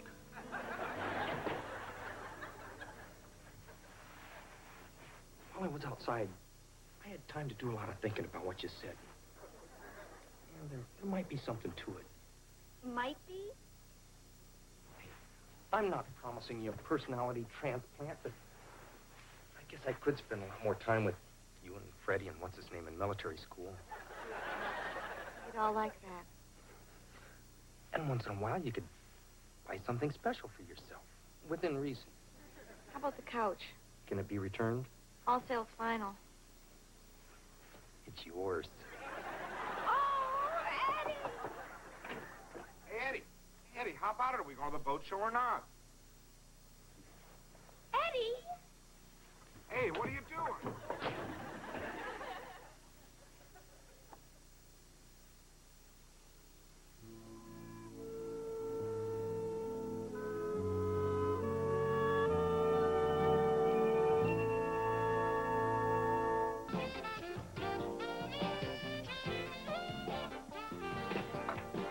Hello, Freddie. Good afternoon, ma'am. Wow, what's this? A small token to express my gratitude to the entire Cleaver clan for helping bring harmony to the Haskell home. Well, that's very nice, Freddie. Oh, please. It's the least I could do for all the pain you must have suffered during my father's exile. Without a doubt, you Cleavers are greater humanitarians than Frank Sinatra himself. Henry, there he is. There's the boy who ruined my flower bed. I'd best be off.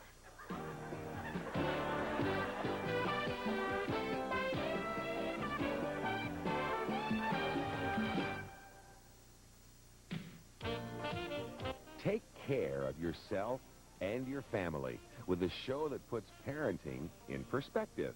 Join Debbie Van Kiekebelt tonight at 9:30 for Positive Parenting, only on YTV.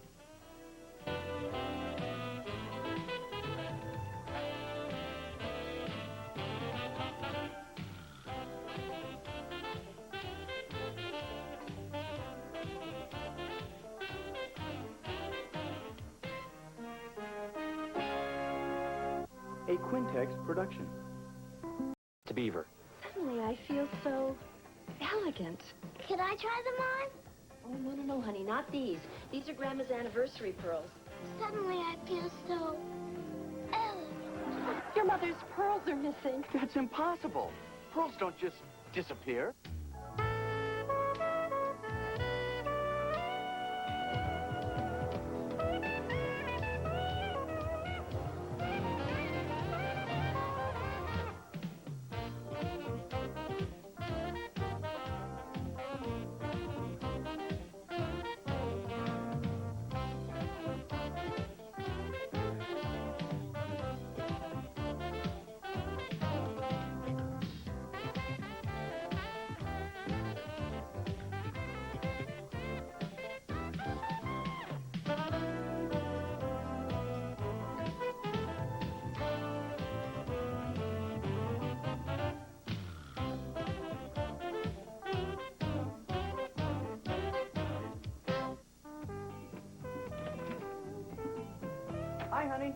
I'm home. Hi. Just put the flowers in the vase on the dining room table. How'd you know I bought flowers? Because you snapped at me this morning before you left. Hey, look, I may have some patterns, but I'm not that predictable. In that case, you probably didn't buy 6 irises, 2 daffodils, and just to show how much you love me, 1 bird of paradise. Not even close. Oh, well, I love them anyway. Hi. So, tough day for the mommy-to-be? Oh, no. Once I got Kelly off to school, I finished with the laundry and the shopping, and then I shampooed the rug and put dinner in the oven. And then I sat down for 5 minutes to work on that article I'm writing on how to fill your spare time. Oh, I want to read that when you get finished with it. Well, sure, if you don't mind waiting a year or two. Careful, honey. Kelly! Kelly, get down here! Wally, she's not home. She's at gymnastics. Why does she have to park her bike in the house? Maybe she wants to avoid another one of your responsibility lectures.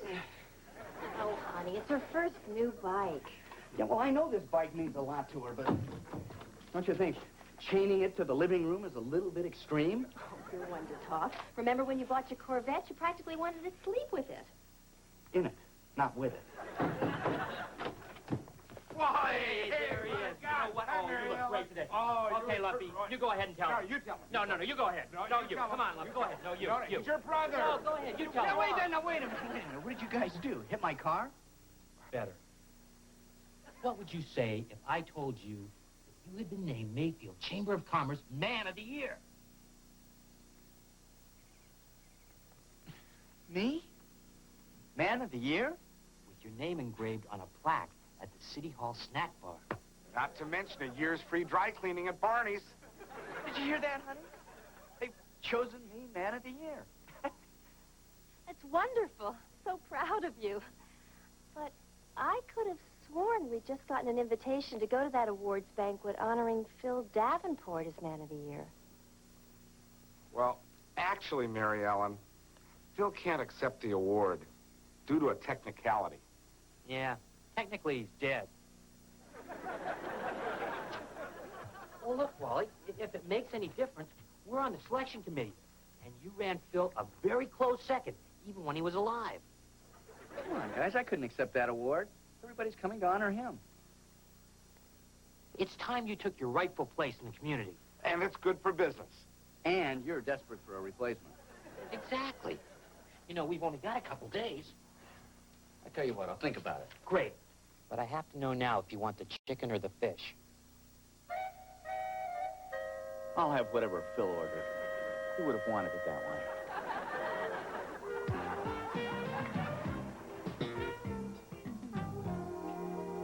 Oh, June, they are beautiful.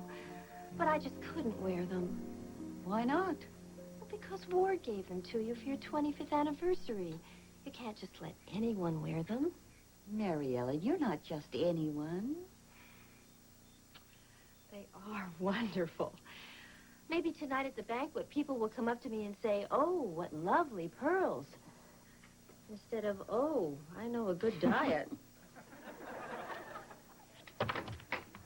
Mom, can we go bike riding with Oliver when he gets here? Have you cleaned up your room yet? No. But if I'm out bike riding, it won't get any messier.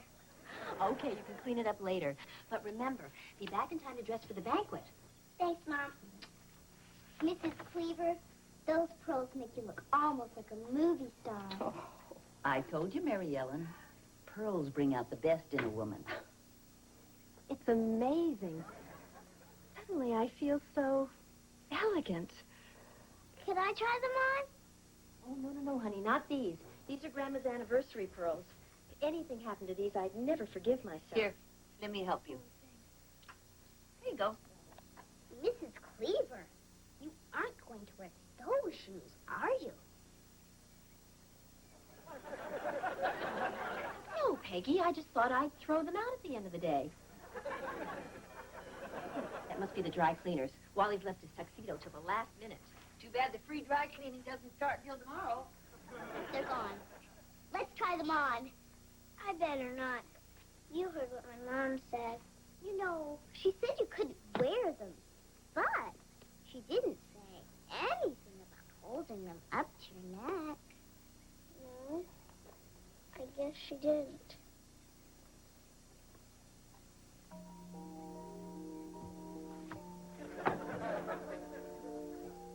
How do they look? It's hard to tell with the elbows on the table. Here, let me. You know, it's amazing. Suddenly I feel so elegant. I told you, pearls bring out the best in a woman. Ellie, Oliver's here. Just a minute. Peggy, help me. I can't get it. You probably can't tie an apron behind your back either. Hurry up. Hold on quick, Kelly. Kelly, Oliver's waiting. We'll be down in a minute. Quick, try and pull it over my head. I can't. Your head is too fast.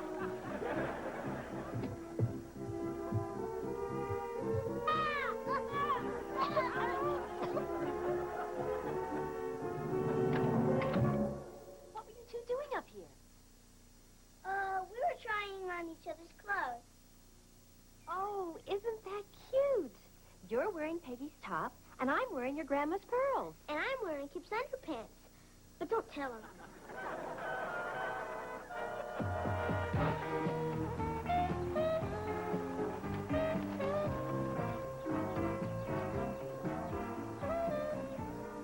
Ollie, are you sure Rudy, the janitor, can get Grandma's pearls off?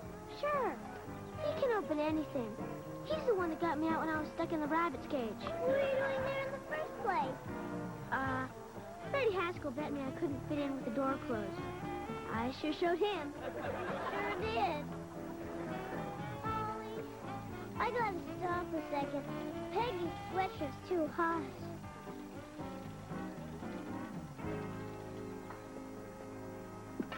Peggy sure took off in a hurry. It's a good thing she remembered she left the bathtub running. Wise up, Ollie. She just wanted to ditch out while the ditching was good. Kelly, the pearls, they're gone. What? Here they are. Kelly, you are such a lucky dog.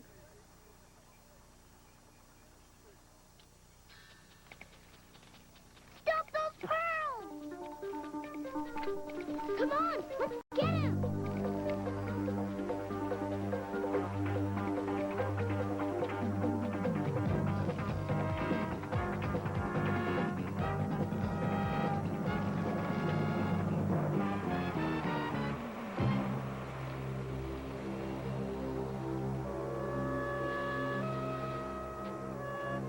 Kelly, I think I left the bathtub running. You don't want to get in trouble. These pearls are never coming out. Unless maybe a bomb fell on them. My days as a kid are over. I can't tell Grandma I lost her anniversary pearls. Tell her they're not really lost. Anytime she wants, she can come down here and visit them. Oliver, I'm in enough trouble without her thinking I suddenly got stupid. We gotta think of something.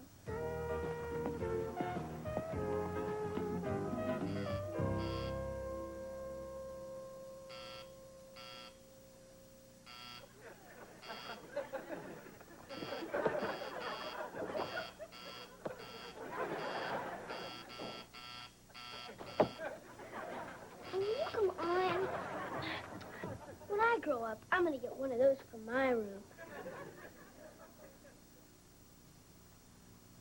Look at all these crummy green and red stones. Wow!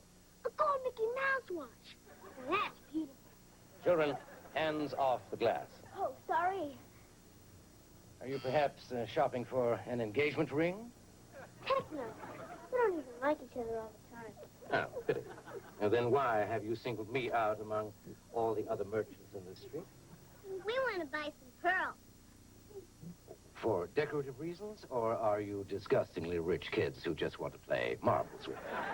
No, we want to buy them for our grandma. This is the store where June Cleaver buys her pearls, isn't it?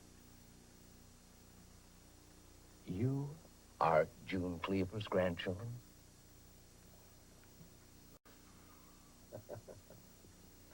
Well, what kind of pearls did you have in mind, young lady? Well, do you remember the pearl necklace she got for her 25th wedding anniversary? Oh, yeah. Well, my wife had her eye on those beauties, but fortunately, Mr. Cleaver had the cash. Well, we want to get her necklace just like her old one. Very wise choice. And while you're at it, could you throw in one of those Mickey Mouse watches? And just how do you propose to pay for this? Oh, we're going to use the easy credit way. Yeah, we got $13 now, and we'll pay the rest off every month. Children, I don't quite know how to tell you this, but one of those pearls alone costs close to $100. If you want to buy a whole necklace, you will have to give me your allowances for the next 20 years. Sounds good to me. How about you, Ollie? I think 20 years is a little bit of a long time to be without baseball cards. I don't think you can afford it.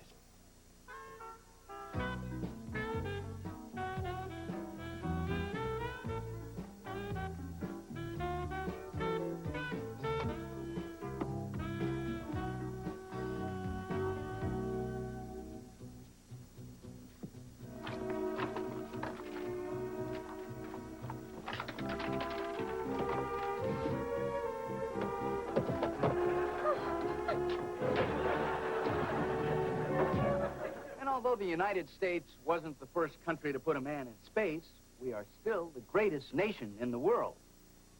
Which is why, although I was not your first choice, I am proud to be standing...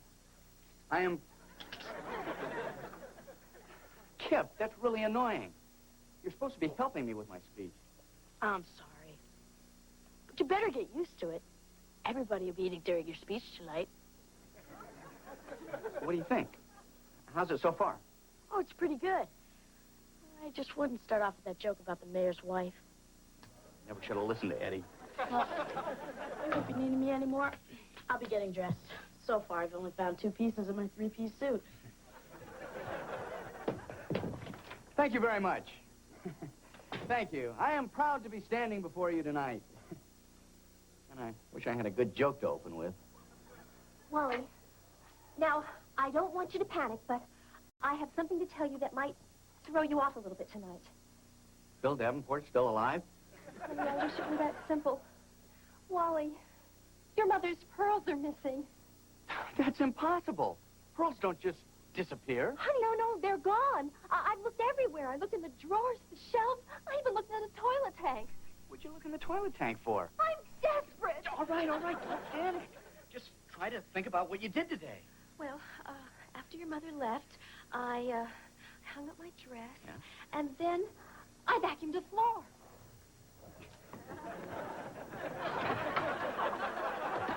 Honey, how do you think your mother will react? Did you ever lose anything that was important to her? Yeah, but Beaver found his way home eventually.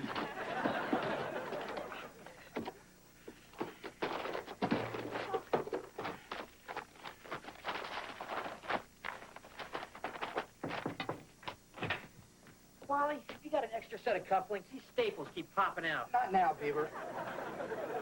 You guys reuse those things? No, Beaver. Your mother's necklace is missing. I don't believe it. You lost Mom's anniversary pearls? I didn't. She did. Well, thanks a lot for the support, honey. Hey, don't get excited. I didn't lose the pearls. Well, I didn't lose them. I must have if just you didn't lose them, what are we going to do guys? that I for? would never do that. I know you didn't do I'll it. help you find them. I know. Oh. Hi, Mom. Oh, I got dressed a little early, so I thought I'd come down and see if I couldn't figure out why these vacuum bags keep breaking. That's nice, dear. You always did know how to budget your time. Beaver Lumpy called. He got stuck driving his parents, so he wants you to pick up the ice sculpture. It's a bust of Phil Davenport. But don't worry. When the mustache melts, it'll look a lot like you. Come on, Mom. Mary Ellen, you look lovely. I can't wait to see you with the pearls on. What is the matter with you? Honey, I'm just going to go upstairs and check behind my dresser one more time. I want to take this opportunity to thank you for naming me Man of the Year. And to beg my mother's forgiveness for losing these pearls. Dad? Oh, Kelly, where have you been? You were supposed to be home hours ago. I'm sorry, Dad. Can I talk to you about something? Later, honey. It's not a good time right now. But it's about my new bike. It's okay, honey. Whatever it is. Don't worry about it. I'll fix it tomorrow. Can't find them. Wally, I just can't find them. Oh, honey, I'm never going to forgive myself for losing your mother's anniversary pearls. Honey, you didn't leave the house. Nobody broke in. So I'm sure they'll turn up eventually. They'd better. I don't think I could ever look her in the eye again. That is, if she'd ever let me in her sight. Mom, you don't have to worry about that. I know what happened to Grandma's pearls. You know where they are? Uh-huh. At the corner of Sheridan and Pine. Well, let's go get them. Okay, but you better take a jackhammer.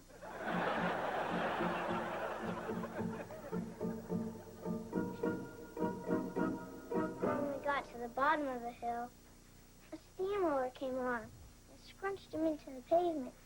Real good. Well, that's quite a story. Kelly, honey, are you sure you're not making any of this up? Dad, if I were going to make something up, I wouldn't make myself look so stupid. Yeah, she's got a point. Well, young lady, what are we going to do with you? I wouldn't blame you if you grounded me for life. I don't know what that would accomplish. Me neither. But I'm willing to try. Grandma, I never meant for anything bad to happen to your pearls. Well, of course you didn't. I just wanted to try them on so bad. They look so beautiful, and they made Mom so happy when you loaned them to her. And when I couldn't get them off, I felt awful because Mom told me not to wear them. That must have been very hard for you. Yeah, but not as hard as when they got squashed. Grandma, I know you'll never forgive me or come to my graduation or nothing. But I bought you something anyway. And it's the best I could do before I become a lawyer or an astronaut.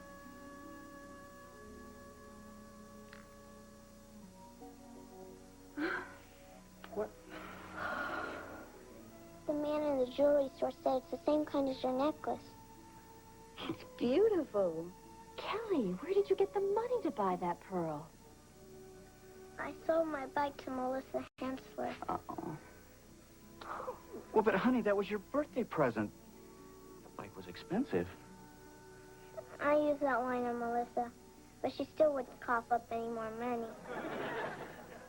Grandma, I'll work the rest of my life and get you another pearl every year until you have your whole necklace back. Oh, Kelly, I appreciate that. But you don't have to give me anything more than you have already. I don't? She doesn't? No. I just wish you'd told me sooner. You see, the pearls you lost were imitation. Wait a minute.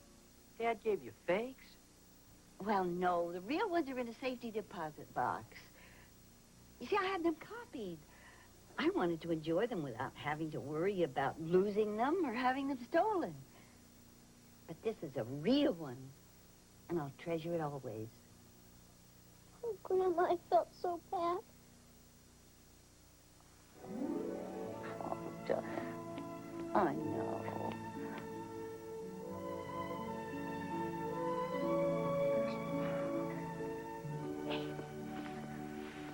You better get ready. You know we're going to be late for your father's big night. Come on, let's get in the tub.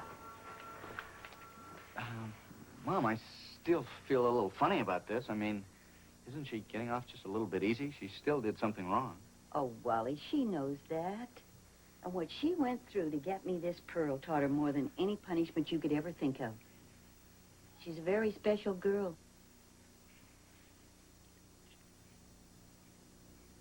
Thank you very much, ladies and gentlemen. I'd like to tell you a very funny story about my wife, my daughter.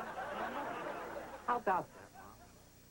What a lucky break, those pearls being imitation. No, Beaver. They weren't.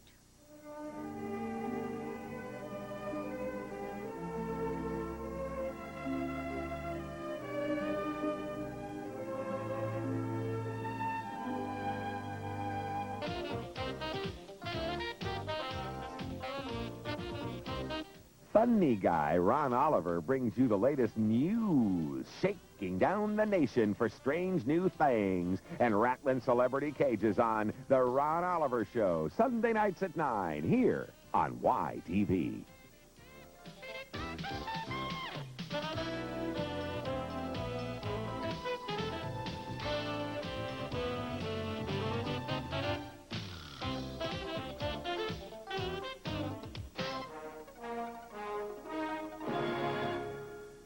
Hey, Quinn, to Beaver. There are going to be a lot of changes when you go to Mayfield High. The teachers are all out to flunk you.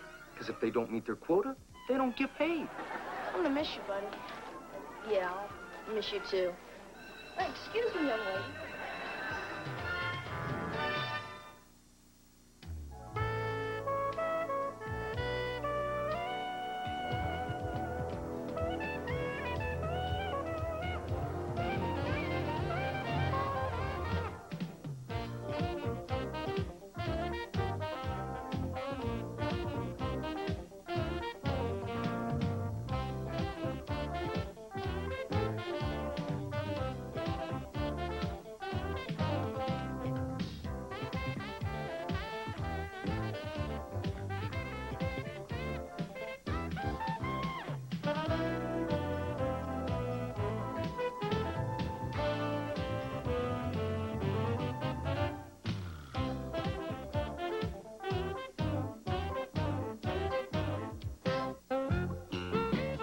Morning, Grandma.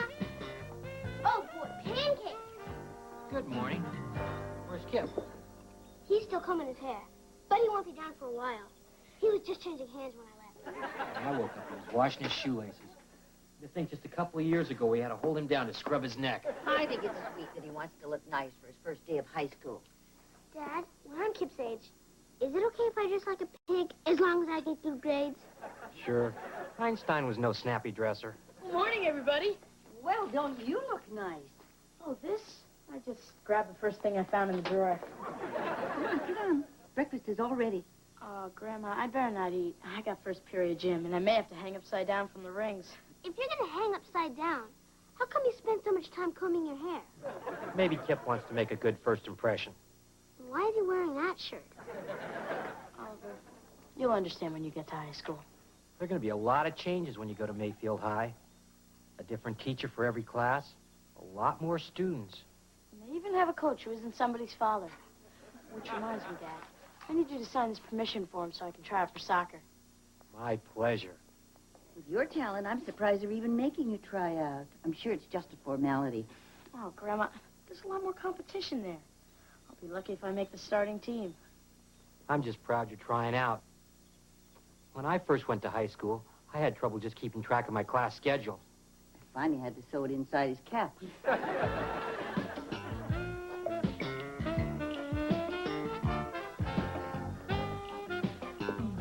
Mama, what's taking Dad so long up there? It's already 7:42. I can't be late. Now, honey, you have half an hour. It's only your first day of school, not the raid on Entebbe. You don't understand. If I'm there late, I'll have to sit next to Tammy Burns, the drooler. Oh, yes, I remember your birthday party. Honey, remember when I told you that I couldn't shave any faster? I was right. Mary Ellen, can I borrow your car keys? Am I blocking you? No, we're trading cars. Lumpy's car was stolen again. I gotta pick up JJ. Honey, I can't drive your Corvette. Well, sure you can. I added your name to the insurance this year. Why? Do I look like I'm in any condition to drive a sports car? But the Corvette doesn't have a back seat. Where's JJ gonna sit? Tired of the hood. Just get me a school. Oh, Kelly, please. Can't you just switch cars with Beaver? The way he drives? Okay, Wally. No problem. Take my car. I'll hitchhike. Shouldn't take too long for an expectant woman to get a ride. Look, Mary Ellen, it's not my fault the vet only comes with 2 seats. Well, maybe it's time you got rid of that expensive toy and bought something more practical, huh?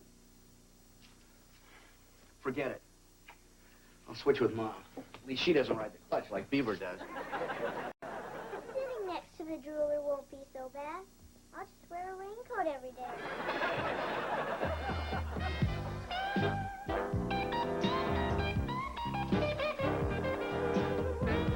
Sir, we've yet to make any arrangements regarding lunch money.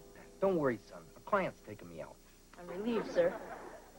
Freddie, when was the last time we had an earthquake around here? I believe the last seismic tremor of any consequence struck in 1896. Yeah, then we don't need this beam. Must be Kip. Hey, Freddie, you ready to go? I got my class list, my gym clothes, and my comb. Well, I guess that's everything. Not quite. If memory serves me well, I wouldn't go into that building without some life insurance. What do you mean by that, Mr. Haskell? Kip, perhaps we should get there early so we can start memorizing the school song. Not a chance, Lance. You'll see. High school is a pits. Come on. Can't be that bad. It was the worst time of my life. And that's saying something. You see, the teachers are all out to flunk you. Because if they don't meet their quota, they don't get paid. And if the homework don't break you, just wait till the big kids start picking on you. And judging by the looks of you two, that shouldn't take too long. Sir, your sense of humor is refreshing as usual. And I'll remember this moment when the day begins to lag. You won't be laughing when you find out the girls won't even look at you. Take it from me, you'll be lucky if they spit on you. Oh, well. Just remember, it only lasts 4 years. Now go make me proud.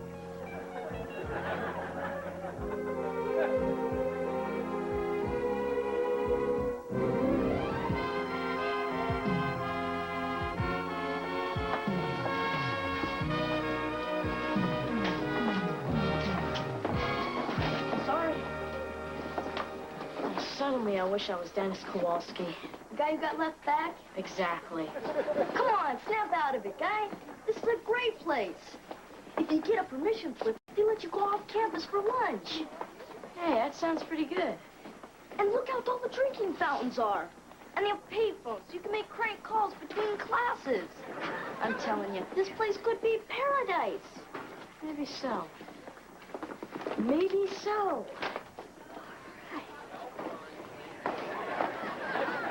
Hey, you know what, Freddie?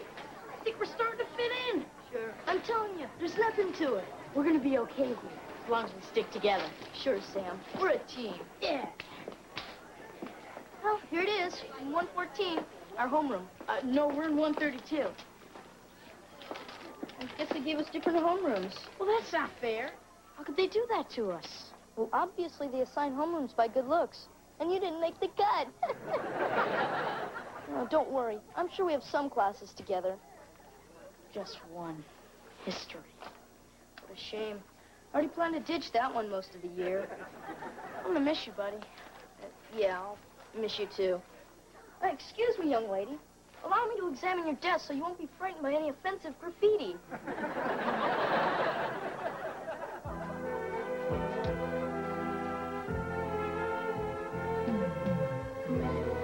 Lunch patrol. Gotta inspect all food coming into this school. Hey, give it back. Sorry, it's for your own protection. You don't want to cause an epidemic. Uh-oh. What's this?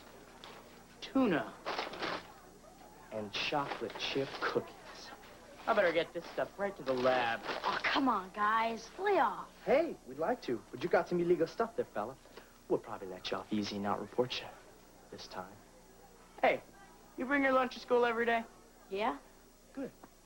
We'll see you tomorrow. Catch you later.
Tracy, it's you. Hi, Kip.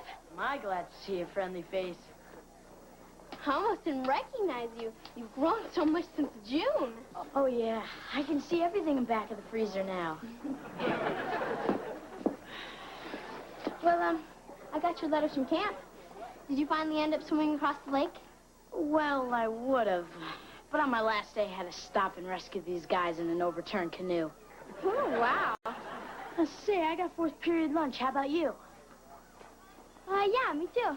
Maybe you and I could, tomorrow. Ah! Ronnie! Tracy, you look great. I haven't seen you since your brother's pool party. Yeah, that was some great party. My dad almost had to resign from the force. Come on. Let me give you a guided tour around our campus. Who's that guy? Oh, nobody.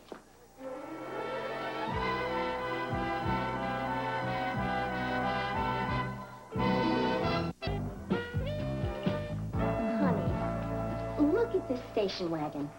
It seats 9 people. Great. I can take the Detroit Tigers out for dinner. I'd settle for you being able to take Kelly and a friend to a junior chipmunk meeting. Listen, honey, I'm trying to keep an open mind about this whole thing, but look at those cars. So boring, square. Look, there's even one that's called a box. I want something with style, flair, excitement. I know. You prefer a car that seats 2, can't start half the time, can't drive in the rain, and gets 7 miles to the gallon. 12 on the highway. I know you love that car. I love it too. But our lives have changed. It just doesn't fit our needs anymore. Well, I suppose I could pick up a moderately priced sedan with 4 doors, air conditioning, and a clock that works. Really? Sure. I'll just keep the vet for weekends and occasional rallies. It's just simple mathematics. We can't afford 3 cars, 2 kids, and 1 house. How attached are you to Kelly? Honey, that was a joke. Remember those? Of course I'm being silly. Of course my family means more to me than a hunk of metal on wheels.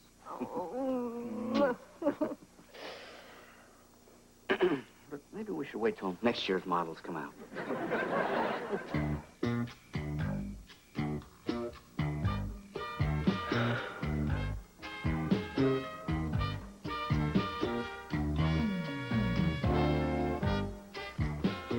Come on, son. That's enough studying. I want you to get a good night's sleep. Soccer tryouts are tomorrow. Yeah, I'm sort of losing my fascination with the Fertile Crescent of Mesopotamia anyway. Your grandmother said that you stopped by your old school again today. Well, I wanted to walk Oliver home.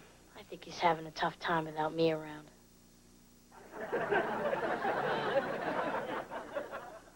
Well, that's nice of you, son, but he's a pretty tough little fella. I think maybe you ought to concentrate on your new school. Are you making any friends? Well, sure. In fact, I met these 2 guys who could hardly wait to have lunch with me tomorrow. Great, son. But now you better hit the sack. I want you to show them what you're made of tomorrow at tryouts. Okay, Dad.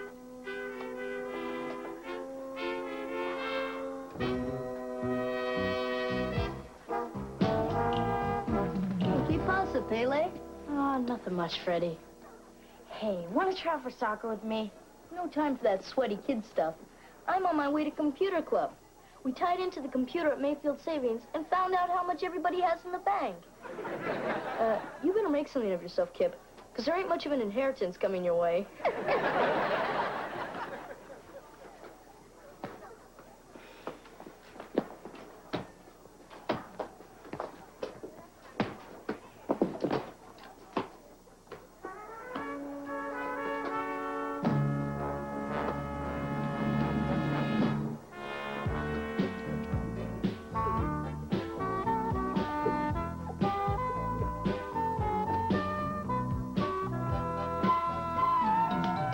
Hi, Dad. I waxed your windshield, and I did little circles, just like you said.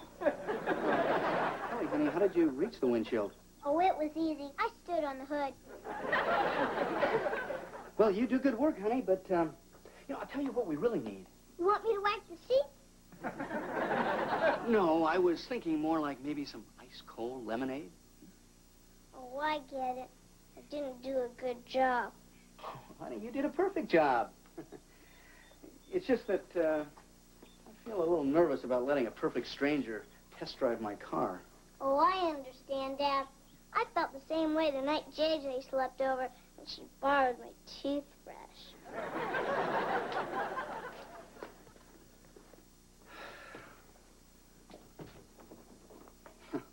What am I worried about?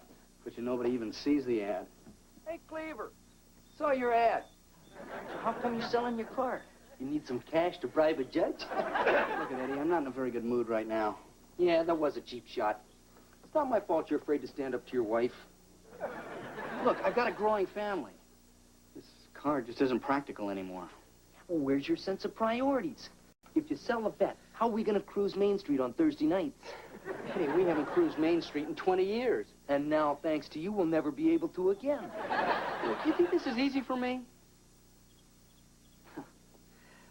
Remember when those 62s first came out? You, me, and the lump rushed down to the showroom and sat in one? Yeah. I still got the gear shift knob. It was the most beautiful car I'd ever seen in my whole life. Right then and there, I swore that I'd own one. But times have changed, Eddie. We're different people now. Yeah, I'll say. In the old days, you'd never let chicks push you around. All right, look, Eddie, why don't you just get out of here before I do something I'm going to regret? Hey, temper. Is that any way to treat a customer? You? Sure. You swing a deal. You give me the car, I'll throw on some dual carbs, bolt on some slicks, and head for the drag strip. 2 weeks, I'll have your dough. All right, Eddie, get out of there. I'm not selling my car to you or anybody else. Hey, all right. I know when I'm not wanted. At least I know enough not to wax a windshield. Daddy, there's some guy here who says he wants to buy your car. Did your mother see him? Mm-hmm. Oh. Well, I guess we better go talk to him then, huh? Mm-hmm.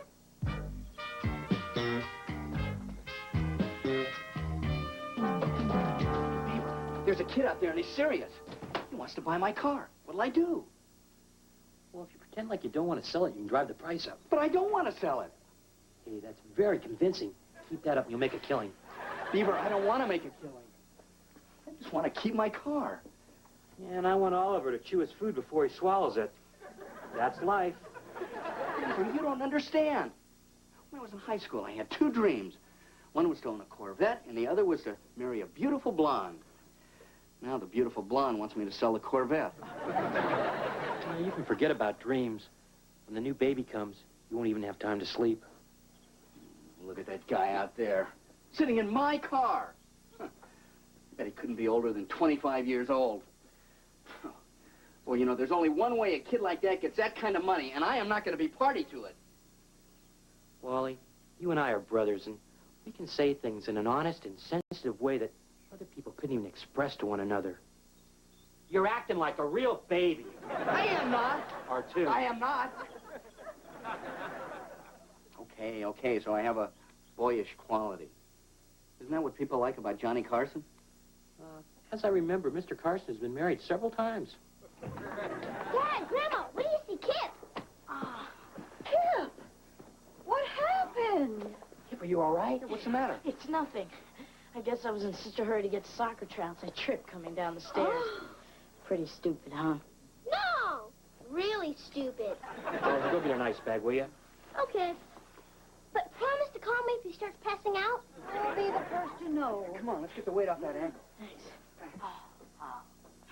Let's sit down over here and get your leg up. Be careful with his foot now.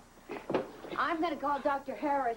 No, I'll be okay in a couple of weeks. It just means I can't go out for soccer, that's all.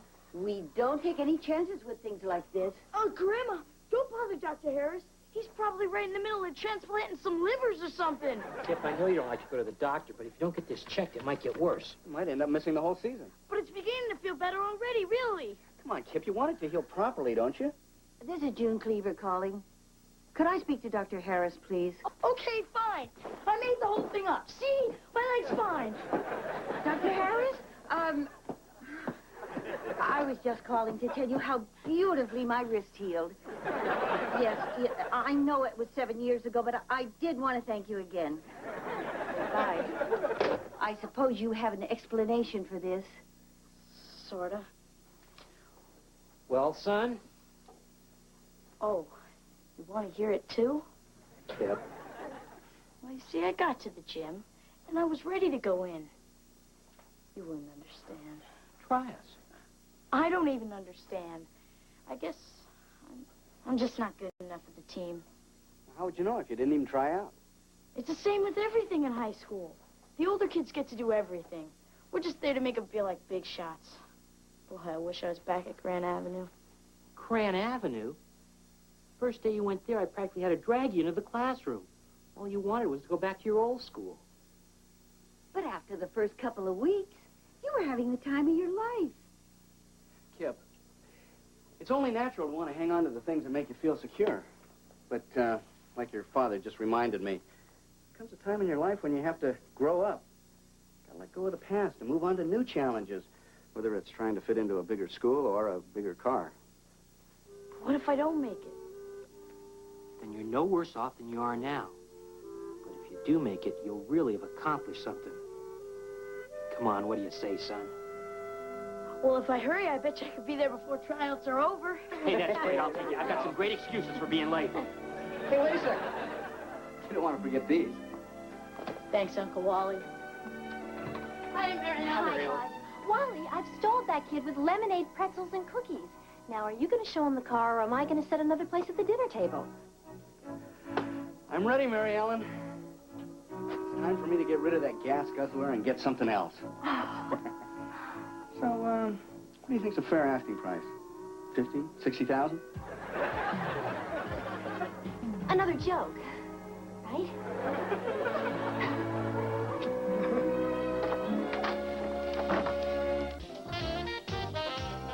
Would you trust the word of an angel who has heavenly eyes for your wife? Cary Grant, David Niven, and Loretta Young star in The Bishop's Wife, Sunday at 2 on YTV at the movies.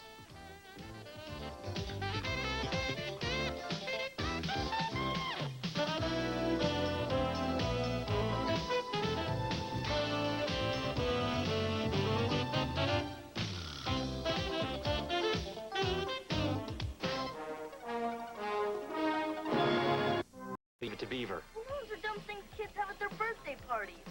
These are scientific instruments. I don't care how many you had. They couldn't even get anybody off the ground. Ray, do something! Okay. Jump! Ray, Freddie Haskell, you rat!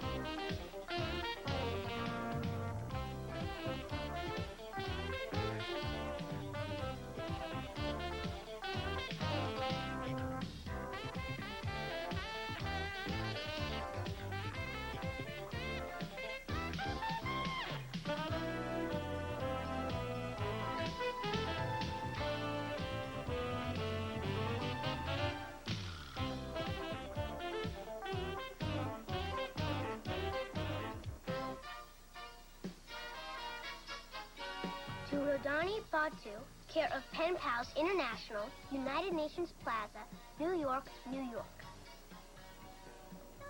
Dear Pen Pal Rodani, I'm glad you got the Frisbee I sent you for your birthday.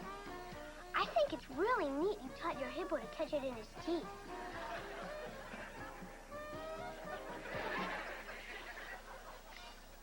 Yes, I'll send you another one. Rodani, do they have anything in your country called being grounded? It's where you do something so stupid, your parents won't let you out of the hut because they're afraid you'll embarrass them. Well, if they don't have it, don't tell them about it. And if they do, don't do anything like I did. It all started when my brother Kip and his rat of a friend, Freddie Haskell, were doing a project for the science fair. Well, in a matter of moments, our hard work will come to fruition. I've written down our phone numbers and our addresses. Is there anything else that people who find these weather balloons should know? Yeah, tell them it's customary to send a donation to help finance future research. Here. Hey, wait a second. Let's paint a gruesome face on it. With any luck, it'll pass by a retirement home. Come on, let her rip. Right. A bee! A bee! Get away from me! Bee! Bee! Get away! Get away! You probably thought I was scared of that bee. Not at all. I just thought you'd taken some sudden interest in folk dancing. Well, here goes.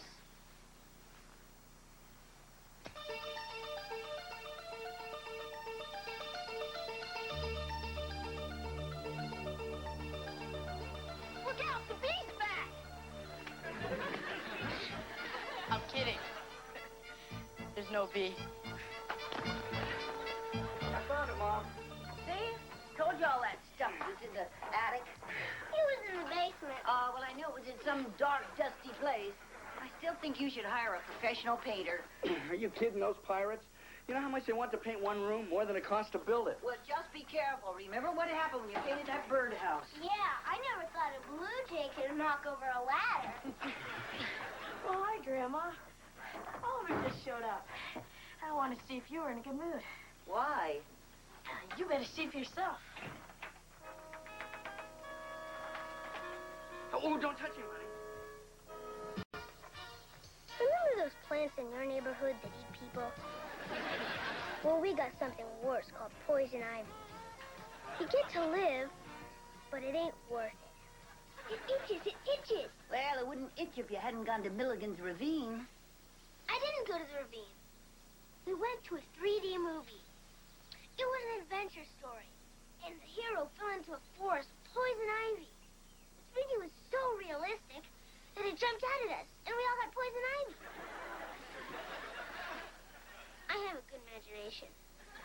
Mm-hmm. See that? Told you. Oliver. What happened? Well, Tell your father the truth. even the stupid parts. Especially. Well, you see, Duffy and I sort of went down to Milligan's Ravine to look for arrowheads. Oliver, that's dangerous. No, it isn't. The Indians left a long time ago. Didn't you see the sign that said, warning, poison ivy? But I didn't touch the sign. Honest. Oliver, you know better than to play in poison ivy. But Duffy dared me. And you didn't give it a single thought. Well, of course not. That's what dares are for. Real smart. I wouldn't talk, and my first weather balloon only went 20 feet. Well, at least my face doesn't look like a pepperoni pizza. Kip, I'm sure you have better things to do than to call your brother names. Not really. Come on, darling. I think the best thing to do is get you in bed. But I can't go to bed now. I told Duffy I'd go back with him to the ravine and help him look for his brother. You're not going anyplace for the next few days.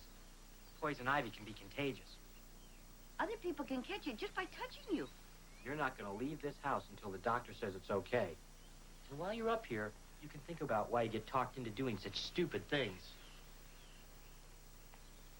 I know why I do such stupid things. It's because I don't want to look like I'm chicken. Oh, no, you'd rather look like a pepperoni pizza. Yeah. Ollie, sorry for calling you a pizza. Yeah, and I'm sorry I made fun of your weather balloons. Want a shake? Forget it.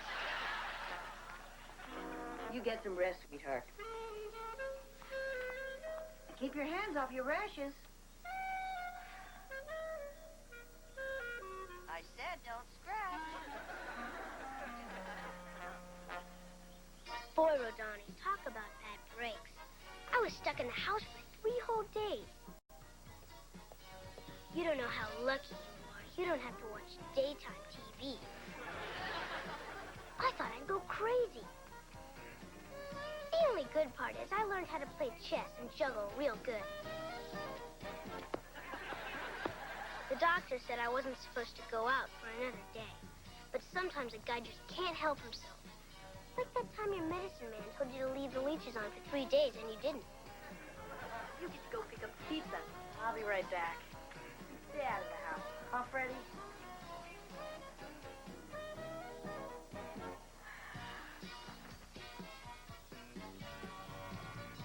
Hey, sport, your skin's cleared up. Too bad. I wanted to play connect the dots on your face. Still quarantined, huh? No! I just can't leave the house. You are an amusing rube. Well, if you're so smart, how come you've got nothing better to do than blowing up balloons? Balloons? Balloons are dumb things kids have at their birthday parties. These are scientific instruments. If you had enough of these, you could send a guy to the moon. The moon. I don't care how many you had. They couldn't even get anybody off the ground. Yeah. I'll bet you a buck they can. You're on. Great. Well, then I'll hook some of these babies to a chair, and then I'll collect my money.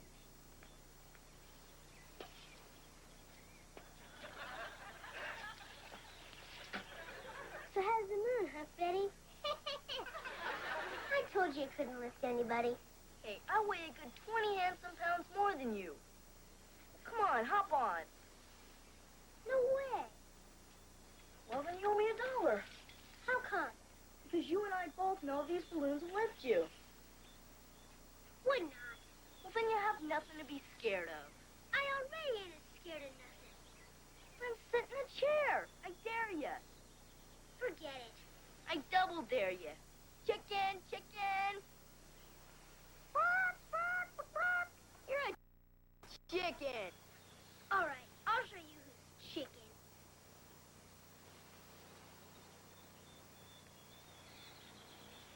See? I told you it'd work. What are you doing? Keep your shirt on. I gotcha. Freddie, come on, stop it. Where are you going? I'm taking you over to my house. My dad's been bugging me to clean out the rain gutters. Come on, Freddie, get me down.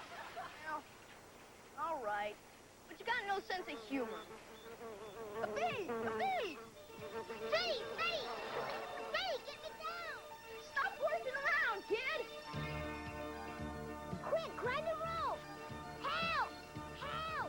Help! Freddie, do something! Okay. Jump!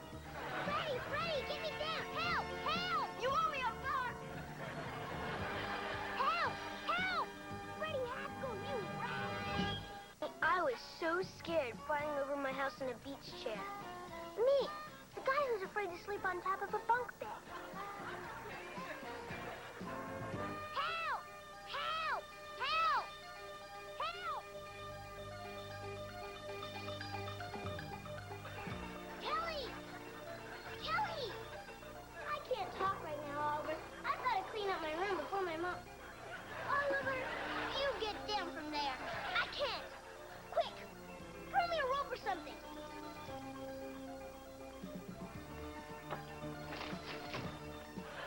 Kelly, hurry! Hurry!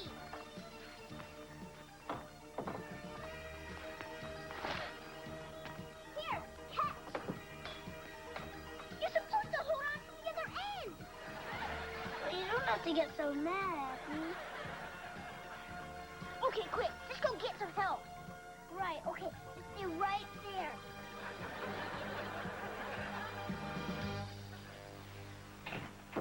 Oh, Mr. Beaver, I apologize for this intrusion, but our science project has taken a nasty turn. Well, I need your help. Well, couldn't it wait until I'm done here? Well, that depends on how many coats you're planning to paint. Dad!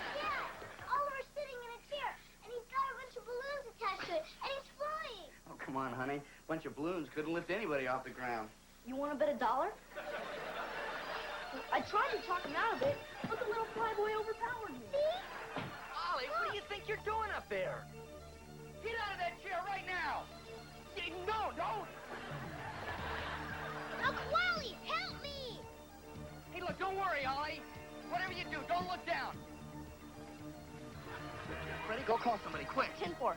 Oh, and don't worry, sir. Statistically speaking, flying is far safer than driving. Thanks, Freddie. Just call somebody, will you? Come on, honey. Let's follow him in the car.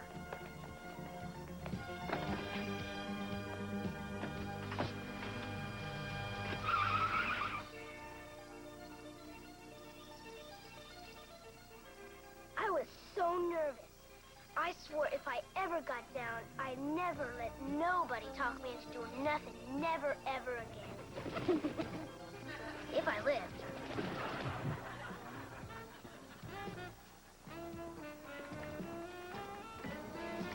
All right, buddy. This is a stick-up. Give me your money. Grow up, will you, Eddie? Hey, how'd you know it's me? It's the third time this month you've done it. Yeah, but the first 2 times you gave me your wallet. Gee, $20. Buying a new suit, Beaver? There he is. See?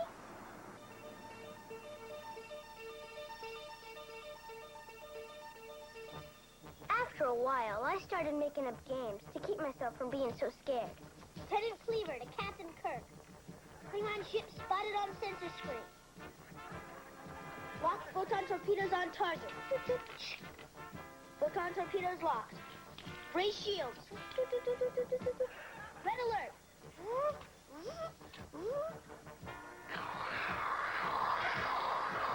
Captain, we're under attack. I'm losing your signal. Fireboat banks in my command. Fire 1. Fire 2. Help! Help! Eddie, I didn't know you banged here. I don't. My wife does. Yeah, it took me a while, but I finally found out where she hides the card. So what do you say, Beef? We'll go over to the arcade, play a little air hockey. Good game for you. You don't have to move around much. Well, thanks for the lovely invitation, Eddie. But I'm on my way to Miss Tarr's retirement ceremony. Want to come? Nah, I'm not going anywhere near that place. I still haven't taken my final. Hey, will you look at that? Some snail brain thinks he's a flying nun. That's Oliver. I was right. Hi, Dad. Come on, Beef, hop in my truck. You drive like an old lady. Bye, Dad. See you at dinner. I hope.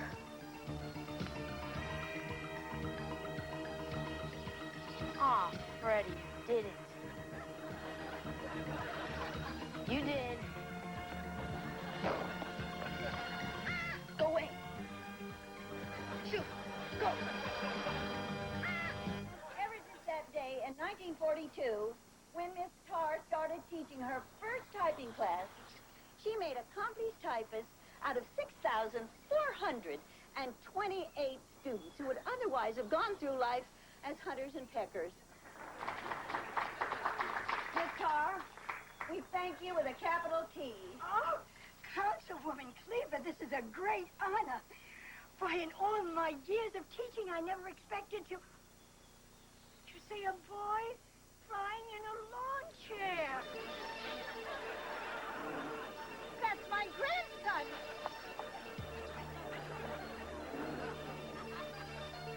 I'm sorry, I snuck out of my room and was fishing at the pond. I'm sorry, I put tadpoles in Bobby Dylan's sandwich, and I'll never drink out of the milk carton again. And I promise anything else you want me to promise.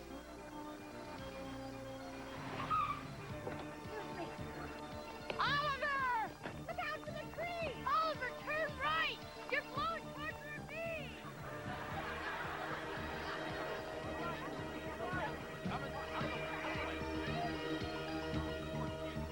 Help's on the way.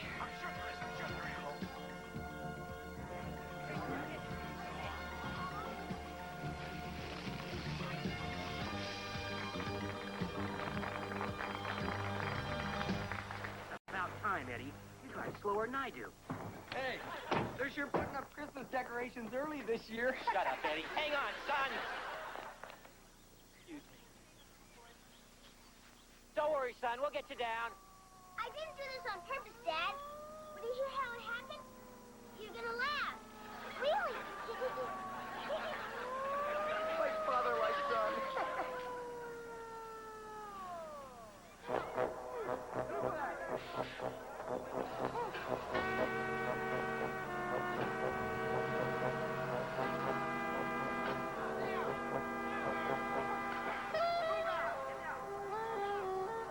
Hey, let's hear it for the fire truck.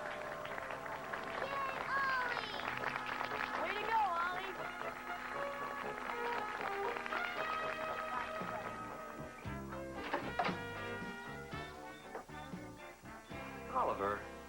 doing under there? I figured if I went to sleep, when I woke up, I would have dreamt all this. Go ahead, Dad. Let her win. I'm not going to yell at you. Gee, thanks.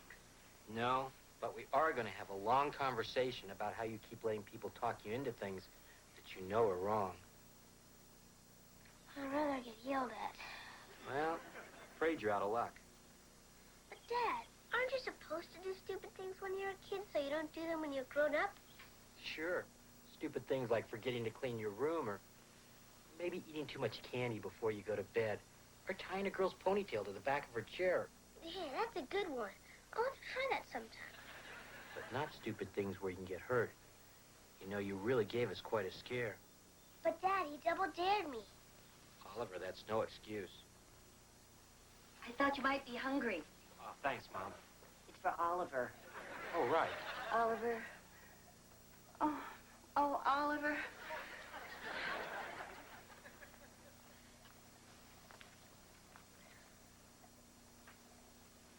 Dad, I know I did wrong. But there's just a time that a guy's got to prove to another guy that he's not yellow. You remember what it's like, don't you, Dad? Yeah, I sure do. But I also remember something that my father used to tell me when I got in those kind of jams. He used to say, as you go through life, don't try to prove yourself, try to improve yourself. Wow. What's that mean? Well, it means if you work hard and always try to be the best person that you can be, that other people will know it, and they'll never ask you to prove it. I think I understand now. Well, that's good, Oliver, but I'm afraid I'm still going to have to ground you for 2 weeks. Yes, sir.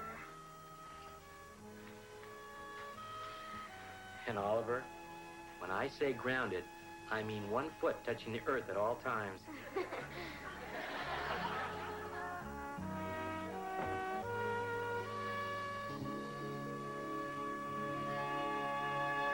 In your own home, you're flying over some Russian missile base. But real soon, you're Kumbada Kamala, Oliver Cleaver, USA. Oh, it's you. Good afternoon, Cleavers. Well, I can fully understand you're not receiving us with the fanfare that our visit normally warrants. But I think what Frederick has to say will ease the tension between our clans. All right, son, spit it out. Oliver, I'm sorry for what I did. It was real dangerous, and I shouldn't have taken advantage of your stupendous innocence. Well, I guess I accept your apology.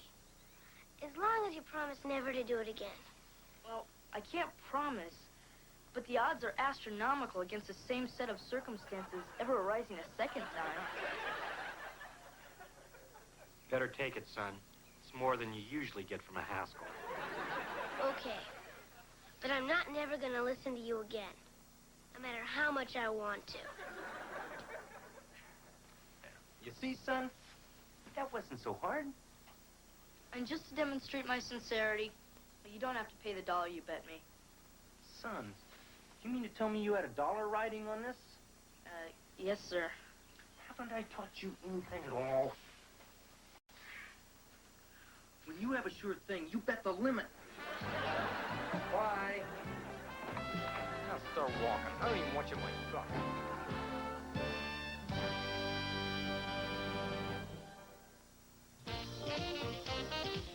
Join the Boswell brood for hilarious family roustabouts as Nellie and her 5 grown-up children take Liverpool by storm. On Bread, each Friday night at 10, here on YTV.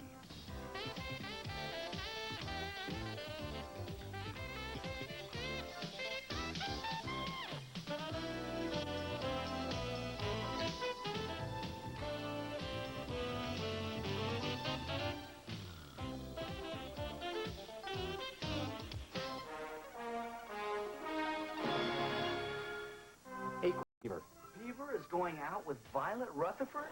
Oh, Daddy, Beaver is my partner and my friend, and I am not going to stand here and watch you boss him around. What are you going to do about it, Lumpy? I'll play golf.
Oh, thanks, Grandma. How is it that in the middle of a drought, the newsboy delivers us a wet paper? Oh, that's because he lets his dog carry it in his mouth. I really wish you hadn't told me that. Oh, there's nothing like a big Sunday paper. Oh, she said it. There's so much to choose from. I got dibs on comics. And I want the business and the editorial section. Where's the front page? I got it, Dad. Well, Kip, I'm certainly happy to see that you're finally taking an interest in the problems of the world. Oh, no, Dad. See, Freddie Haskell told me that there's a mistake on the front page. It makes a dirty word. Oh, yeah? Where? I'll take that. Want ads? Want ads? Want ads? Travel section. On a round-the-world cruise that leaves on Tuesday. Too bad. I got a dental appointment. Hey, look, the musical Grease is in town. You know, I ought to take you boys just so you'll see what life was like when I was a kid. Thanks anyways, Dad. But I hate those musicals where people start singing when they just want a sandwich. I understand. Kip and I'll go.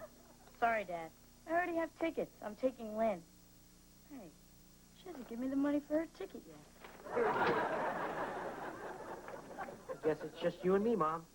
Oh, Beaver, I'd love to go, but I already have a date to go with Ray. Oh. I better not find out you've got a date. Oh, no, not me, Dad. Although Molly Sullivan has been giving me the eye in the cloakroom lately. Oh, hi, Ollie. Hi, Wally. Hi, Mom. Wally, just the person to go see Grease with me. Yeah, that's exactly what Mary Ellen said to me. We're going on Thursday. Well, I guess I could pick up an extra ticket. Hey, that'd be great. Although who knows where you'd end up sitting. Maybe I'll just go rent the video cassette. Beaver, you don't have to stay home. You could get a date. Mom, are we going to start that again? I'm a single father, and I'm starting my own business. I just don't have time for a relationship. Hey, why don't you go out on a date first? Then worry about a relationship. And I know the perfect girl, Mrs. Rapkin's daughter, Hazel. Her mother tells me she has a wonderful personality. Mom, Hazel Rapkin's a fruitcake. She has several wonderful personalities. My own date for Grease. Thank you very much. Okay.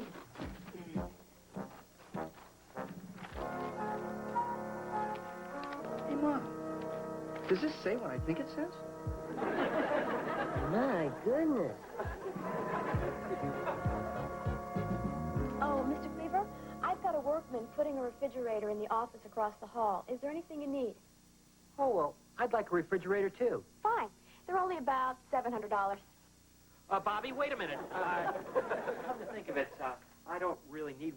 I've got this thermos, and, you know, it's a dandy. It keeps things real cold. I've got one just like it. Keeps things pretty hot. I wonder how they know which is which. Are so funny. It's always nice to see you. It is? Mm-hmm.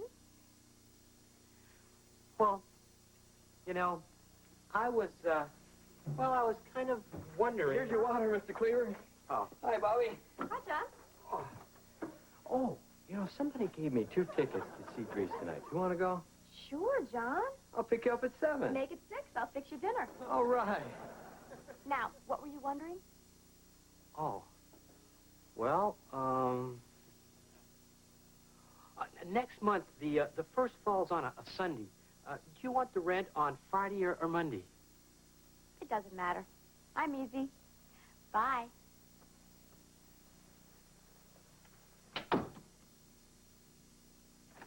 Hey, Beef.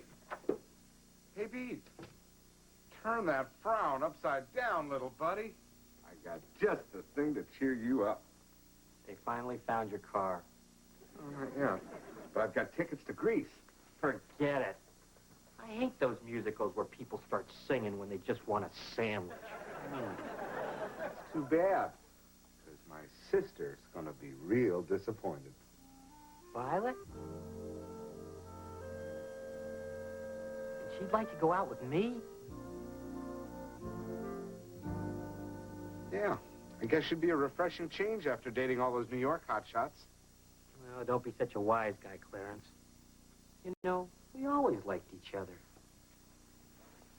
Violet Rutherford. I haven't been out with her since the prom. Boy, that was really some night. Beaver is going out with Violet Rutherford? What she did to him at the prom?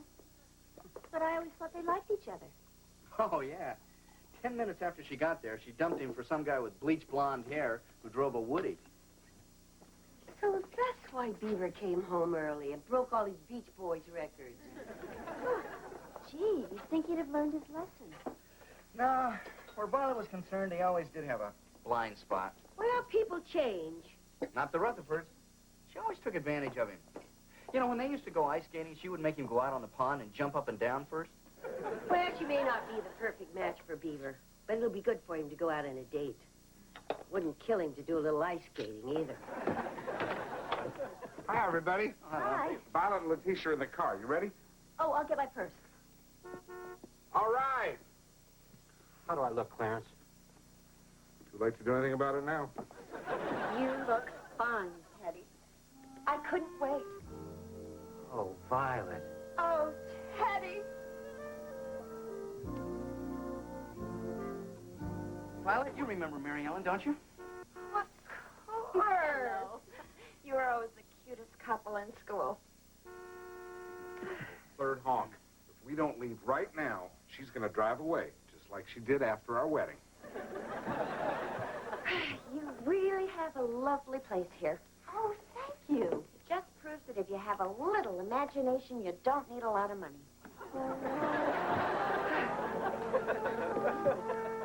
Oh, is that your cologne, Teddy? Yes, it's endangered species. I guess we can drive with the windows open.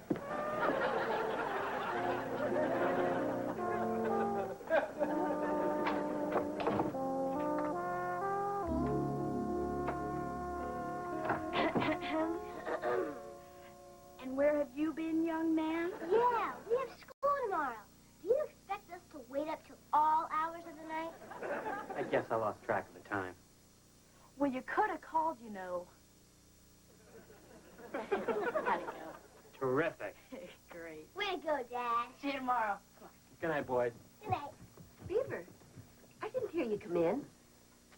Got my own key now, Mom. Oh, well, don't mind me. I was just making some tea. Oh, well, then I guess you don't want to report. Let's not jump to conclusions. She's really something, Mom. She's the one that I love.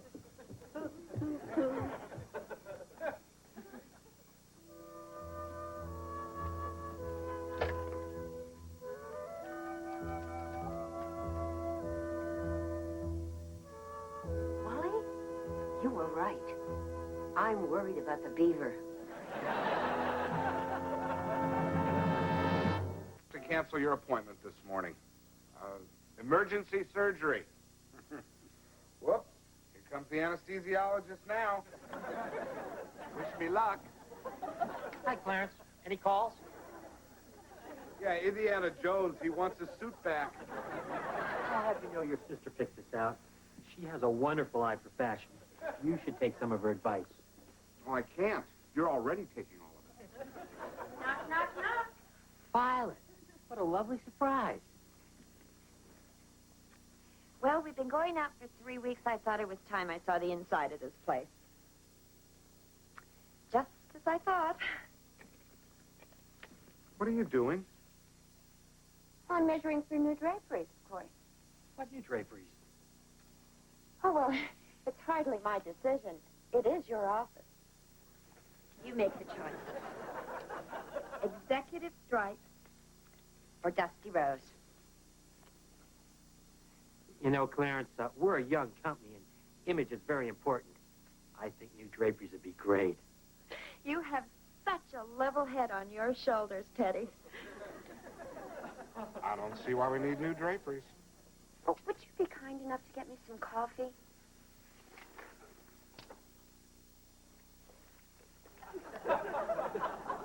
Oh, it's not fresh, huh? Would it be too much trouble? Never mind. Oh, no, it's no trouble. Oh, I have to put these in the mail anyway. Well, you sure got the Beaver hopping. Yes. He spoils me. You know, I thought I'd miss all the excitement of New York, but Mayfield does have its advantages. Lucky I decided to move back. Yes, it sure was lucky that your old boyfriend dumped you and then fired you from your job. That's the last time I'll work for my boyfriend. Although, you don't seem to mind having your boyfriend work for you. Oh, Teddy just likes to do little things for me. Oh, he's so sweet. Besides, he needs me. Did you see the way he used to dress? Yeah. He looked fine. Now he looks like a hairdresser. Violet, Beaver is my partner and my friend, and I am not going to stand here and watch you boss him around. What are you going to do about it, Lumpy? I'm going to go play golf.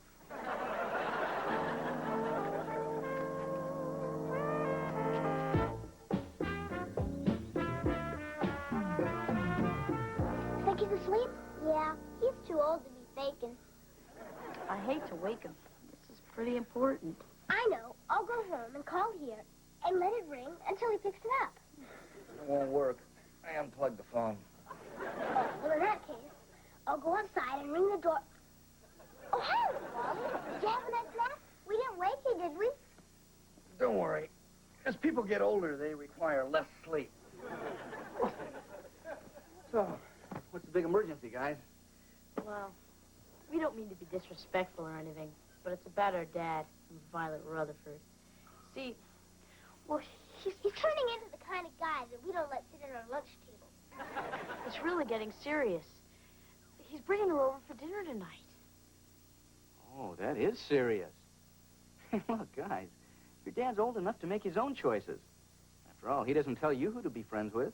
You do. You won't let me play with Michelle. The amateur barber? She did get rid of my split ends. You gotta help us, Uncle Wally, and fast. She's really getting her hooks into Dad. The next thing you know, she'll be horning in on her trip to Shadow Lake. Now, wait a second, fellas. This is your dad's business, and you have no right interfering. The only advice I can give you is to be on your very best behavior tonight. All right. Kelly, if you need me, I'll be out in the hammock.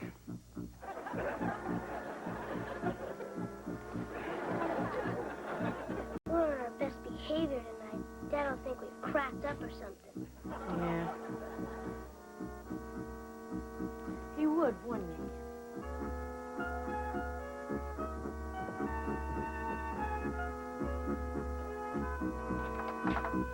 Hi, Teddy. Violet, you look divine. Oh, Teddy, you're so observant. Mom, look who's here. Violet. Oh, Mrs. Cleaver. You look exactly the same as when I last saw you. Oh, that's sweet. It's obvious you're not a slave to fashion. Appetizer? Oh, no, thank you. Teddy and I are trying to avoid heavily salted foods. Oh, yeah, Mom. Salt's one of the leading causes of high blood pressure. I know another one. Aren't the boys joining us? We sure are, Miss Rutherford. I'm so sorry we weren't here to greet you, Miss Rutherford. What a lovely outfit. Didn't I see it in Vogue magazine? Why, Teddy, what lovely manners your boys have after all. Quite the change from the restaurant the other day when they had straws in their noses. Please excuse that lapse. Too much sugar in our diet brings out the worst in us. Appetizers, boys? No thanks, Grandma. We're trying to watch our salt intake. I really don't use that much salt.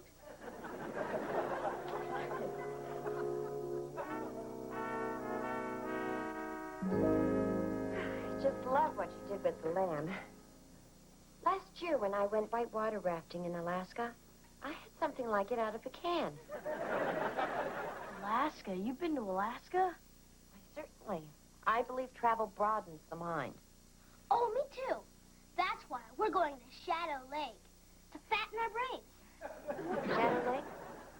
We used to go there. Oh, it's great. Boating and fishing and... Frogs. Oh, I like frogs. But only as an appetizer, never as a main course. You know, Teddy, you really should be using the boys' vacation time for a more educational experience. But we always go to Shadow Lake. It's kind of a family tradition. You could skip a year. It wouldn't make any difference to the frogs. Oh, I know a trip the boys would love. A tour of Southern Authors' Homes.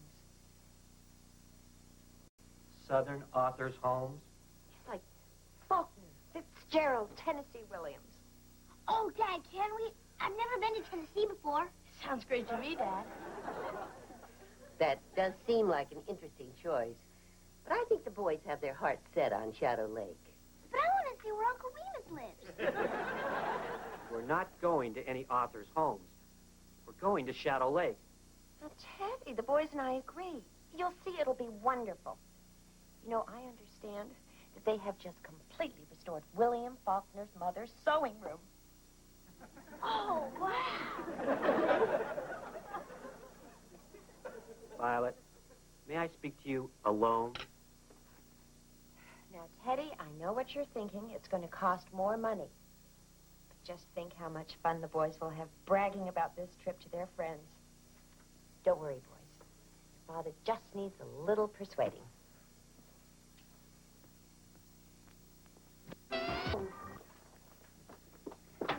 Boy, the way your mother cooks, she must have stock in the salt mine. Violet, I didn't come out here to discuss my mother's cooking. Let's get one thing straight. Where I take my family on our vacation should be my decision. I agree.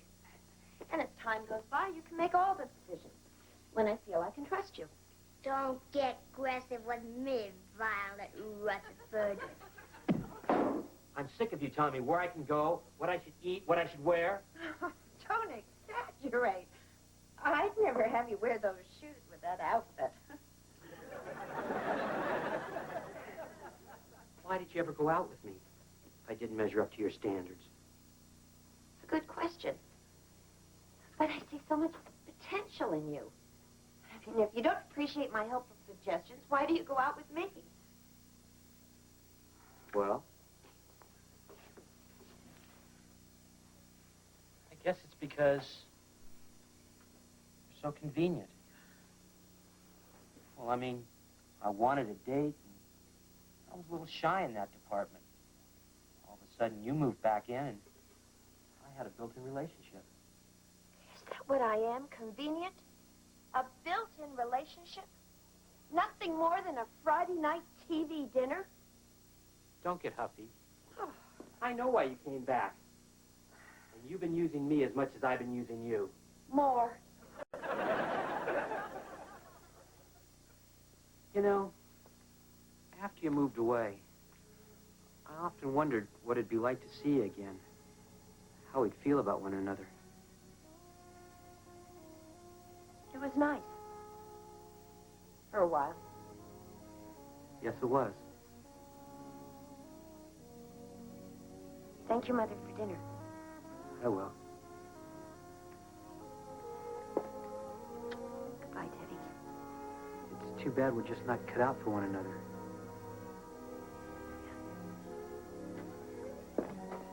I should have learned my lesson at the prom. We go to the prom?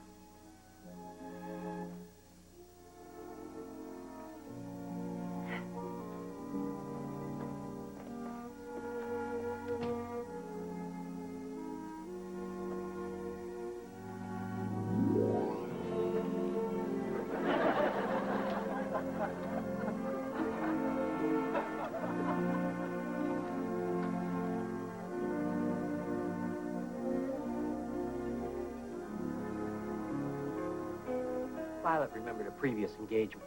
Hopefully it's not opening a charm school. I, for one, can't wait to see her again. She won't be back. Shadow Lake, here we come. I guess you guys are trying to prove a point, huh?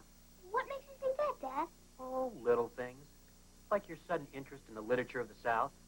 Beaver, I hope you're not too upset about how things turned out. Actually, a lot of good came out of this. I got my feet back in the dating pool, and Violet did help me with one other thing, too. What's that, Dad? I have a much better wardrobe now. Please pass the salt.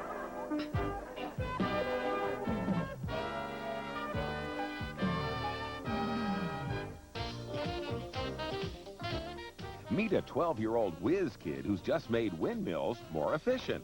Find out why birds sing in the spring and why scientists are sounding them out. And get the facts on fires from people who set them. On Wonderstruck, tomorrow night at 8:30 here on YTV.